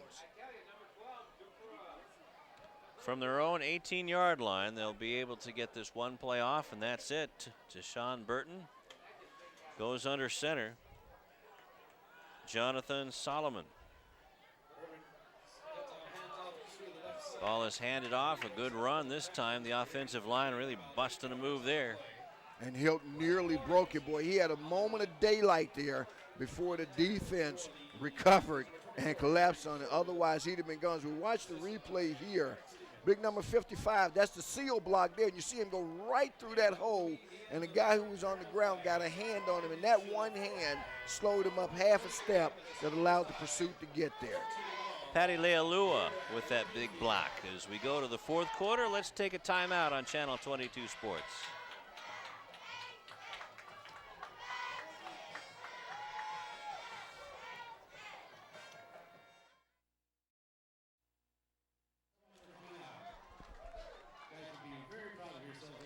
We are back here, fourth quarter just about underway, and the new press box here at Olympian Field was built by Bob Martinez and Frankie Suarez. So thank you to you, gentlemen, for making us nice and comfy.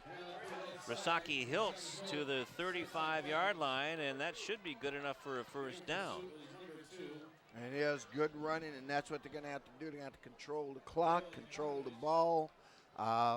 And you're probably going to see a healthy dose of not only Rasaki Hiltz, but also Nicholson Taufa, because they definitely have a good 1-2 punch with both of those guys. So a big first down on the ground, and that's how they're going to have to do it. The big guys up front, the Hogs, are going to have to burrow under the Truffles with the white jerseys on their back. 11:57 left to go in the ball game, all tied up at 14. Nothing doing as everybody comes in from the Panthers, but a flag is thrown in. So we'll watch the officials untangle this one. Let's go down to Rashawn real quick, Rufus.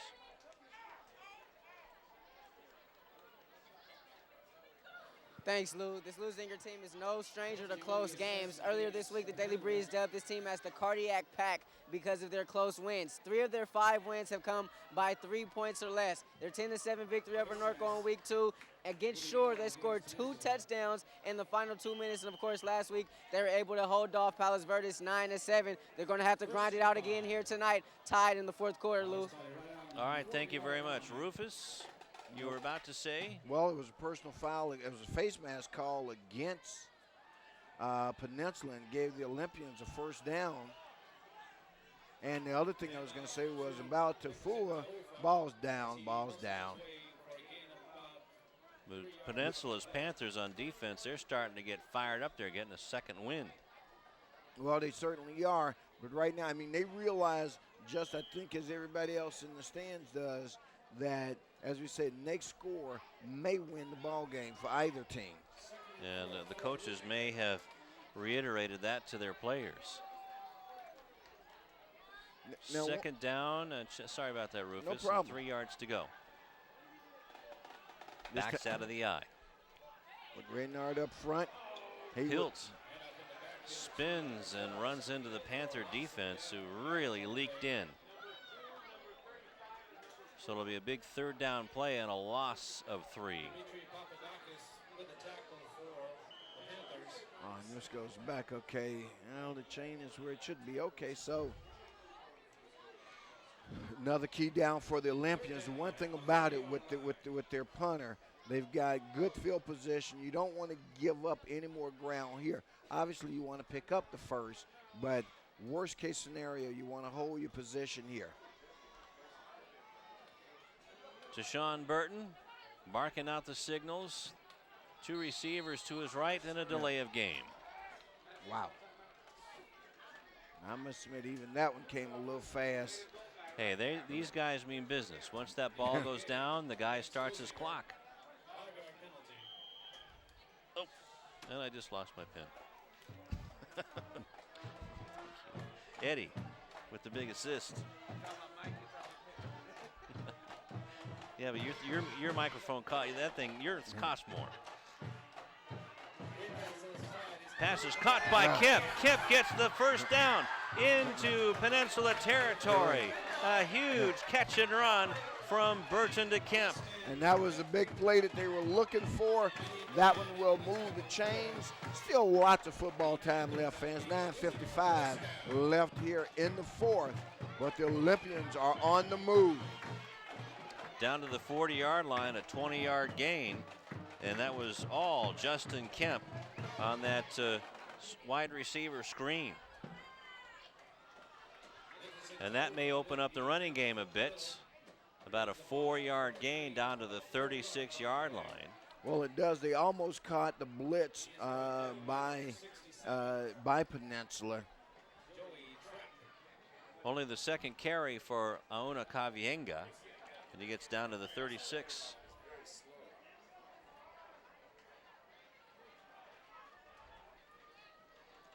Backs out of the eye.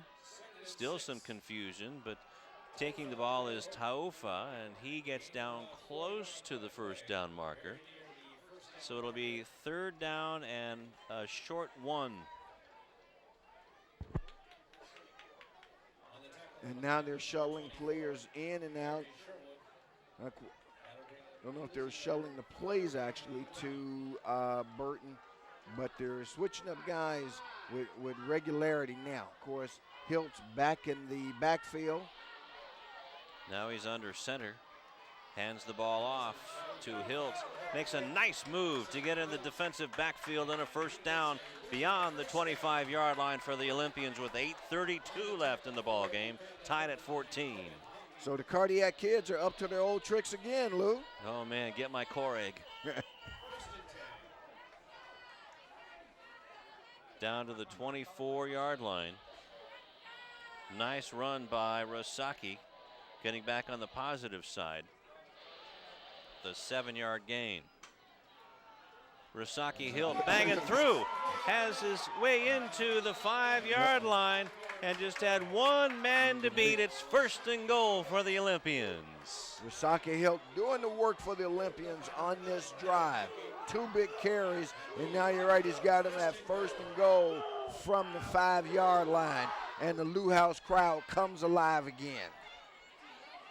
So 1st and goal. Last time they were in this territory, they shot themselves in the foot 4 times and went backwards. Let's see if they can go forwards. Hilt has it and is met by gold helmets. Maybe a gain of a yard. Well, this is where the going gets tough at, right down here. Come on, you don't want to pull him by the arm, whoever that is trying to help him up. Yeah. Hilt asking for a timeout. Boy, he's just about burnt out. I'm not sure you want to use that timeout. You may be wiser to use a substitution. Taufa is the tailback. He gets the ball, dives in Doesn't to the get there. pile, and that would have been a long Sam Bam Cunningham dive. Yeah. Well, no, it would have been. I think he's got to work on his diving a little bit, though. I mean, That was a belly flop. right. Yeah. But Nicky with a nice effort gets another yard, so it'll be 3rd and goal. And now the Olympians call for a timeout, recognizing the importance of this possession and this drive. They want to come away with the 7. They don't want to have to settle for the 3. So Coach Dion Tolliver calls his guys over to plot strategy right here on Hawthorne Lawndale's Community Cable, Channel 22. While I have time, Rufus, I want to make an announcement here. We apologize for the audio difficulties during the broadcast of the Mayor's Cup. The bugs are worked out, and you can expect our usual great coverage going forward. And don't forget, our game schedule has changed. The games can be seen on Lawndale Community Cable Television Channel 22 every day, twice a day, at high noon and at 9 p.m., right after the Lawndale City Council as well, council meeting, if it runs long. Be sure to check the program guide in between programs on Lawndale Channel 22 and Channel 3. And if you live in Hawthorne, you can check out the game times by watching the program schedule on Hawthorne Community Cable Television, Channel 22. All right. There you go. And one of the security guards says, hey, I was trying to play with my TV there. The sound didn't work so good. I said, no, that was our bad, man. And I want to add my 2 cents worth, and I can tell you, this is my first time in the new booth up here, and you're right. I mean, this is a godsend. It's a beautiful, beautiful facility, and having sat out there in the elements. Oh yeah. Right. Cold, and when Tom Strickfaden forgets that easy up. Oh boy, Auna Kavienga missing the count. Yeah. So there we go, Okay. back another 5 yards to the 8-yard line. And a big third down play.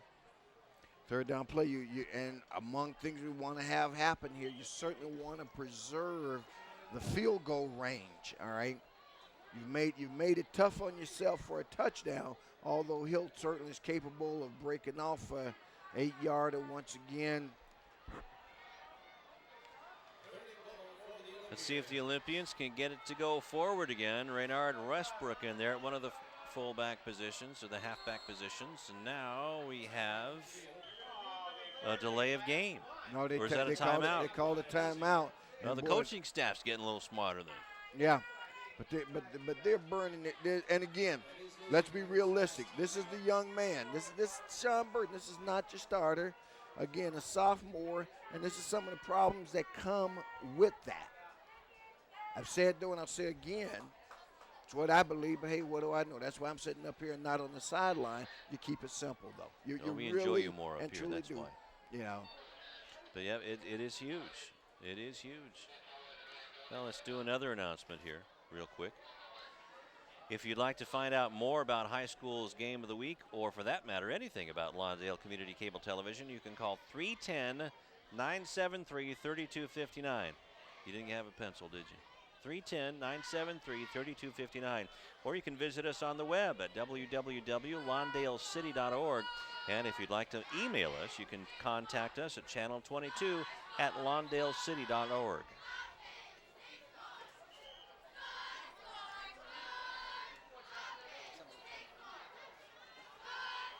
I believe the scoreboard indicates that the Olympians are out of timeouts.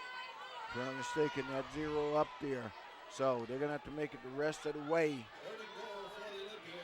3rd and goal from the 9-yard line. Burton pitches to Taufa, going through traffic, and is caught and driven back. It'll be 4th down and goal from about the 8-yard line again. No gain. Now, people wonder what happened there. That was actually by design. Obviously, they would have preferred if Taufa had gotten in the end zone. But what they wanted was to get the ball back in the middle of the field, which they accomplished there. You see Taufa turning up because he could have strung it out and went around the corner, but he would have been at an angle. This way, they've got a straight-on kick. This is from, what, the 15? So this will be a 25-yard attempt. Gerast is 0 for 1 tonight. Snap back. Burton holds. Kick is up, and it is good. 17-13, and Gerast is definitely in the running for player of the game now. 2 terrific saves on the punts and a field goal from 25 yards. Well, I'm going to reserve saying anything we've learned from years gone by. We don't like to call these elections early. That's considered to be in poor form. That's right, but he's in the running. Yeah, that's right, he's in the running. Just like the Democratic race. She may be in front, but there's a lot of time left. You got that right, so. But Zardis Gerast, I got to tell you, the 5'10", 165-pound junior. He's the kicker and the punter. And right now he's making mom and pops real proud and making his teammates real happy. 17-14. That's a little breathing room and a chink in the Panthers' momentum. Well, we said Can you feel the shift? Well, you can definitely feel the shift. Okay, 6:10 left here in the 4th quarter. There's Reynard Westbrook. He'll tell Gerast when to go. Gerast kicks it high and far to the 4-yard line where it's picked up. Back come the Panthers, and a big hit by Samaji Harris at the 30-yard line. Let's go down to Rashawn Haylock.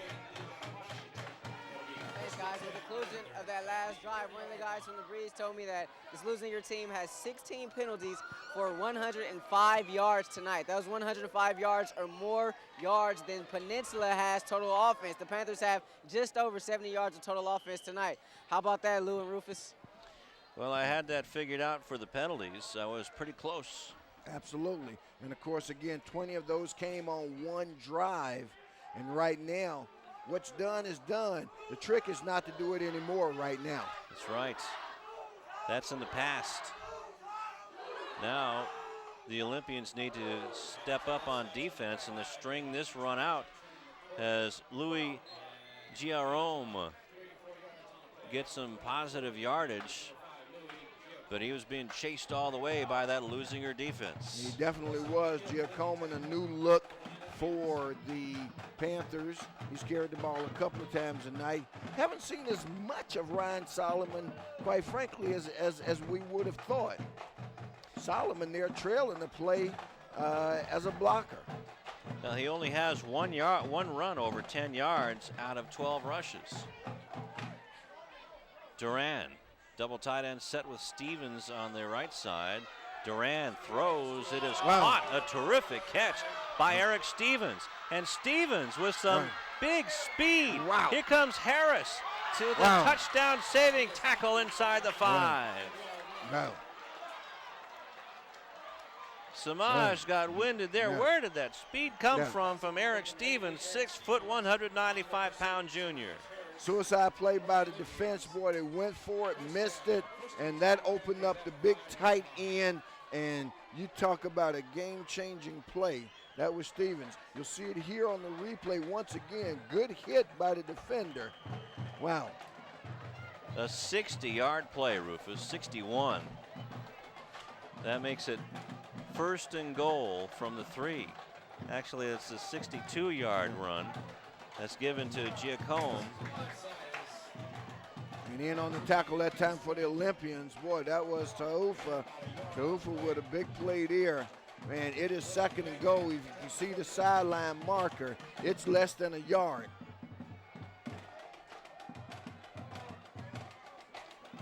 We watch the replay here. Kavanga with the tackle. Taufa just in the territory. Coach Tolliver right there with a word expression on his face, not liking that turn of events at all. That was like a lightning strike as a timeout is called by Peninsula. Well, it better be by Peninsula because the Olympians are completely out of timeouts. But actually, they do the Olympians a favor, if you ask me, because the Olympians are like a boxer, man. They're wobbly right now. You go for the punch. Go for the kill. And instead, they're going to give them a chance to regroup. Well, let's just see how that decision plays out here, because I got to be honest, I'm not quite sure I make that call. Rasaki Hilt wanted to get in the first half stats, and according to me, had 16 carries for 160 yards, 106 yards, I should say. A touchdown and that big fumble in the second quarter. The phantom fumble. The phantom fumble, and you're right. Now, all of a sudden, that play makes a difference as they're knocking on the door. Right now, you got Peninsula looking to go ahead. I told you early on, fans, I said it from the start, that the records were deceptive because when you looked inside the records and you looked at the scoring patterns, what you saw was a Peninsula team that only lost by a little and an Olympian team that only won by a little. Duran trying to sneak it across. The Leuzinger defense says no. The offensive line for Penny says yes. Let's unpile them and see where they spot the ball. Nope, it's on this side of the end zone. So no gain for Duran on that one. So it remains first and goal from the 1, third and goal. Okay, and they haven't changed the yard marker yet. You would assume they'd do that soon. And the yard markers is, okay, it's supposed to be under the jurisdiction of the home team. They got to get a little quicker with this. Ronald Battle. Once again, right no! Did not get it. Peninsula says they did, and the officials say they do.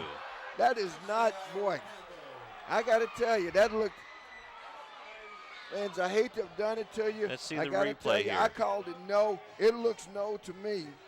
That was big number 57, Sam Williams, who pushed the ball back, but it's called a touchdown. And right now, the Leuzinger coaching staff and the Leuzinger faithful are getting more disenchanted with this crew as the game goes along. It's going to be close either way. They saw it Peninsula's way, and so that gives Penny the lead. That makes it 20-17, extra point pending. Kick is up and good. Kick was put through by Michael Hahn, and it is 21-17 in favor of Peninsula, their first lead. And that extra point, extremely critical, because what that does now, that means that Leuzinger has to get in the end zone to win this game. That's right. That's right. 4 points now with 3:33 left to go in the ball game. Plenty of time left, though. Plenty of time left. Leuzinger is going to get the ball. We saw him open the contest with an 80-yard kickoff return. Same thing is possible yet again. There you see Coach Posey, one of the basketball coaches that was talking to Reggie a little bit earlier, the head coach of that basketball squad. And they were all happy to see the return of Rufus. Well, they're just happy to be watching a football game. They just happened to see me. But it was good talking to them. And Anthony, the bus driver, was down there. Oh, well, yes, that's right. We saw Anthony having another blessed day. Deshaun Mills catches it on the fly at the 5, trying to look for a seam. Good blocking by the Panthers. And they cover him up right around the 20-yard line. It'll be 1st and 10 for the Olympians. 3:26 left to go from just inside the 20-yard line. Wow. We need to get nervous time. Hope your seat belts are fastened and your helmets are buckled up, or the other way around. You got your mailbox? You're going to need it if you don't have it. And then 1st and 10 from the 20-yard line. Burton, flushed out of the pocket, has to run, cover that ball up. Gets about a 4-yard gain as he's brought down hard by Trapp.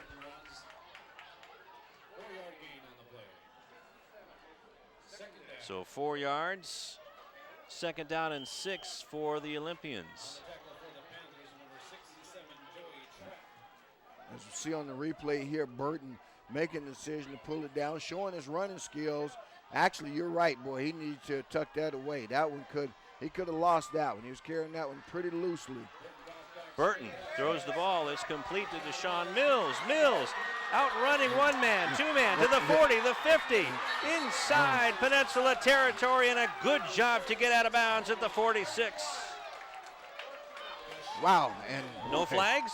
No flags, no Okay. flags on the play. Coach Deion Toller, sorry about that.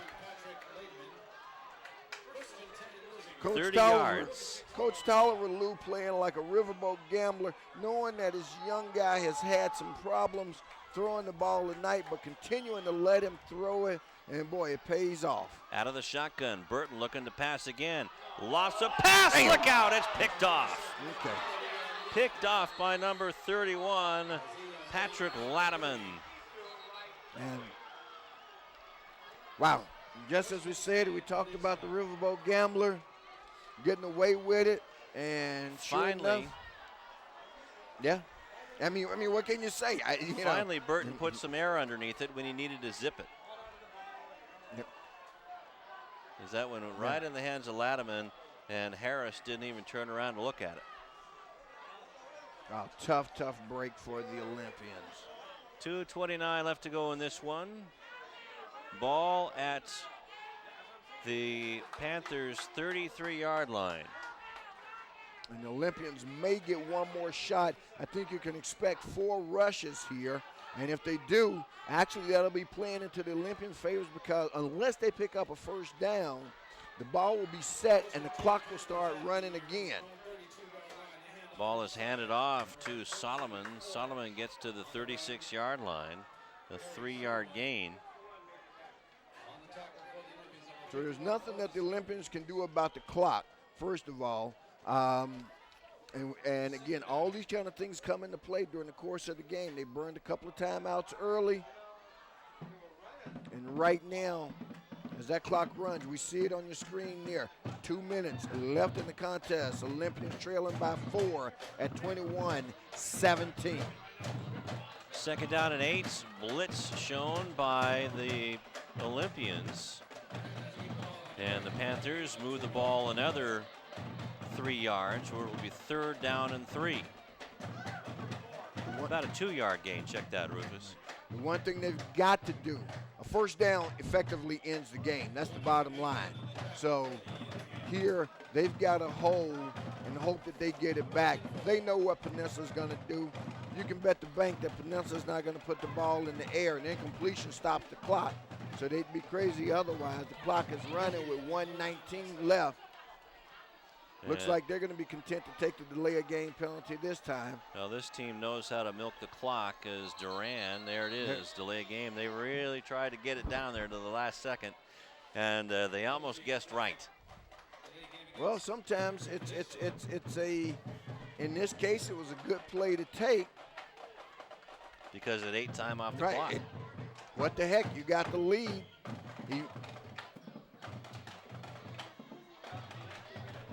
1:08 left to go in the ball game. 21-17. Peninsula leading Leuzinger, and what a huge game this would be. Leuzinger with a 4-game winning streak on the line. Coming in against the team, Leuzinger coming into the night's contest, 5-1 overall, playing a 2-4 Peninsula team. There's the stop that they need. Oh my goodness! And they don't he gets get through. Gets through for the first down all the way to the 49-yard line. And that's the top running back, Ryan Solomon, the 5'9", 160-pound junior, somehow getting out of the hands of Sam Williams and company. Well, as my sister would say, it's good night, Irene. As you see the clock run down now, Leuzinger helpless to stop it. Peninsula will obviously take a knee on the play, and they do. Knee a little bit slow in coming. You can get hurt like that, son. If you're going to take it, don't play with it.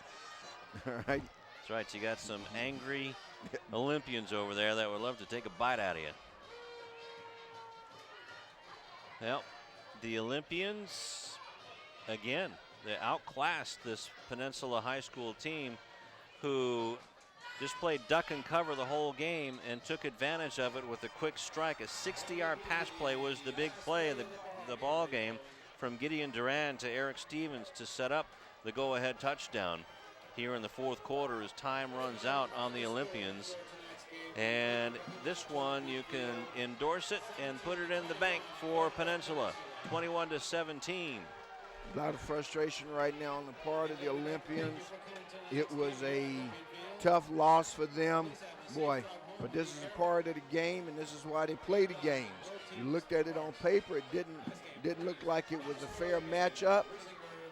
Ends up the Panthers come in here and they sneak out with a win, and they're led by their head coach over to the other side as they give congratulatory handshakes to the other team. All you do is you go back, you get ready, and you say, what if? What if we had Glenn Tolliver tonight? What if a couple of those turnovers had not gone that way? What if on that last play you gambled once with the pass and you got it? You went back to the well again on a kid who had been a little bit shaky with the passing game all night, got greedy the second time. I thought you had enough time there to go back to your running game and really force it. But those weren't the calls that were made. Had the two horses in Rasaki Hiltz and Nicholas Taufa, who were really banging the ball. Also, you were without Tramel Mitchell in there as well at running back, who really is a fast running back in the mold of Mark Rogers. Absolutely. And this is my favorite part of the game. They've been banging heads for 48 minutes, at least on the game clock.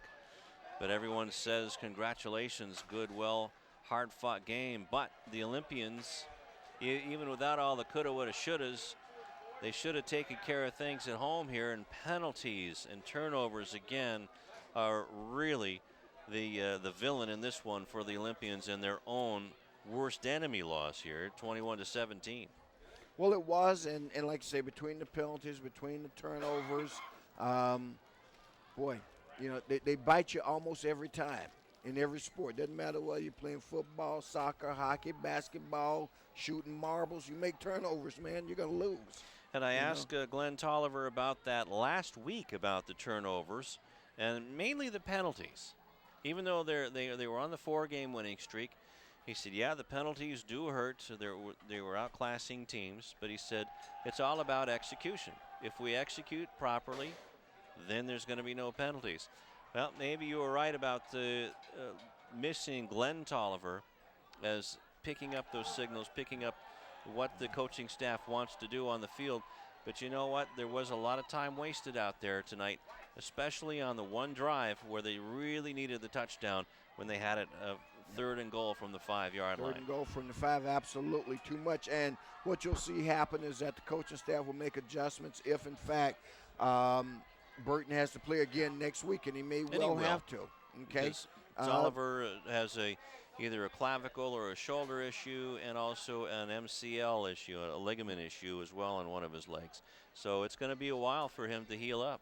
Well, all you do when you have a situation like that, Lou, and I can tell you, and I'm real sensitive to it, is that a guy he learns his job, and he picks it up along the way, and he'll get better from week to week. You know, I mean, this gives me a moment to just to get a quick mention in on Junior. He started the season 4th on the depth chart. Now he's a starting running back, and that's because he just stayed with it. Coaches stayed with him, and you just get better week after week. And you've heard me say it in basketball and anything else. You only get better by playing. You don't get better by sitting on the bench. That's right. It's that old jazz song, hard work. There you go. And so for Burton, we know it was a tough night for the kid. A couple of mistakes on his part, but that's how you learn and that's how you grow. And I can guarantee you next week, no matter who the opponent is, he's going to have a better game than he has tonight. He's going to know the offense better. His teammates are going to have more confidence in him. The coaching staff is going to do some things to help him, and so they'll go from there. The loss drops the Olympians down to 1-1. They're still up there in the top of the rankings in the Bay League.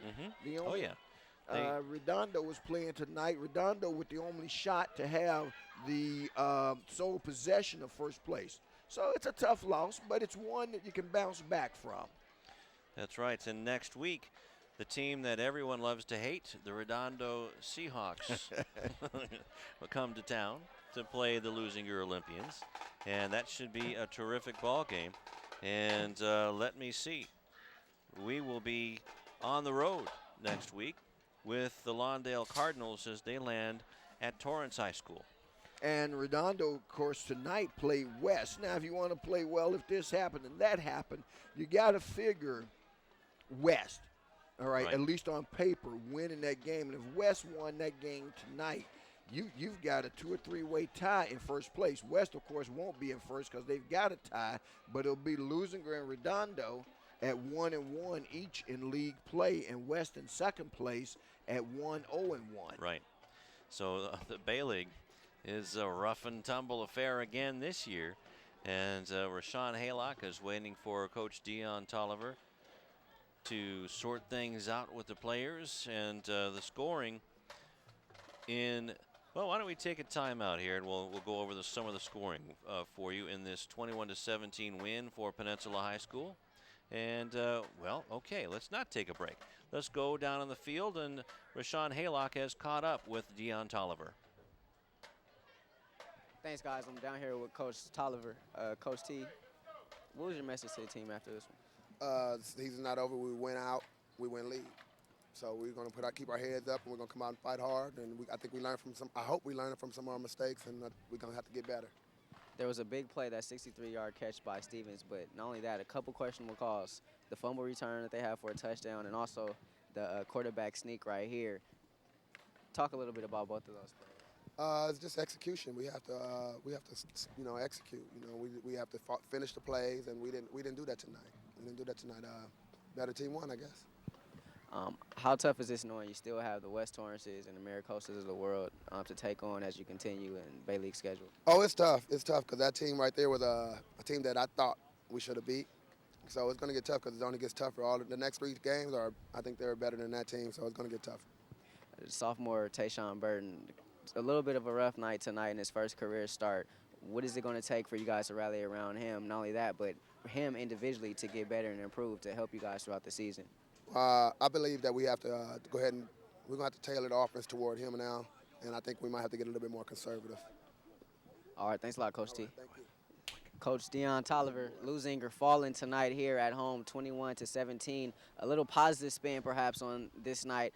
Leuzinger linebacker Wana Kavienga was selected to play in the inaugural Under Armour ESPNU All-Star Game on January the 5th, one of the top 150 players in the country. Actually, for that game, it's the top 80 players, and Wana Kavienga was selected to play in that one on January the 5th. Send it back upstairs to you for now, Lou. All right, thank you very much. Good job, Rashawn, as usual. And, well, I guess if there's a silver lining, that is one. Kavienga got away with one tonight. His emotions as the long snapper almost hiked it down to Hawthorne High School. Yeah, great honor for Kavienga, and obviously well deserved. I mean, the kid's a Mr. Everything D1 to top this shelf team. player. Yeah. You know, and he's going to do well. I think the key out of that interview was the things that Coach Tolliver said. First of all, he was gracious in defeat.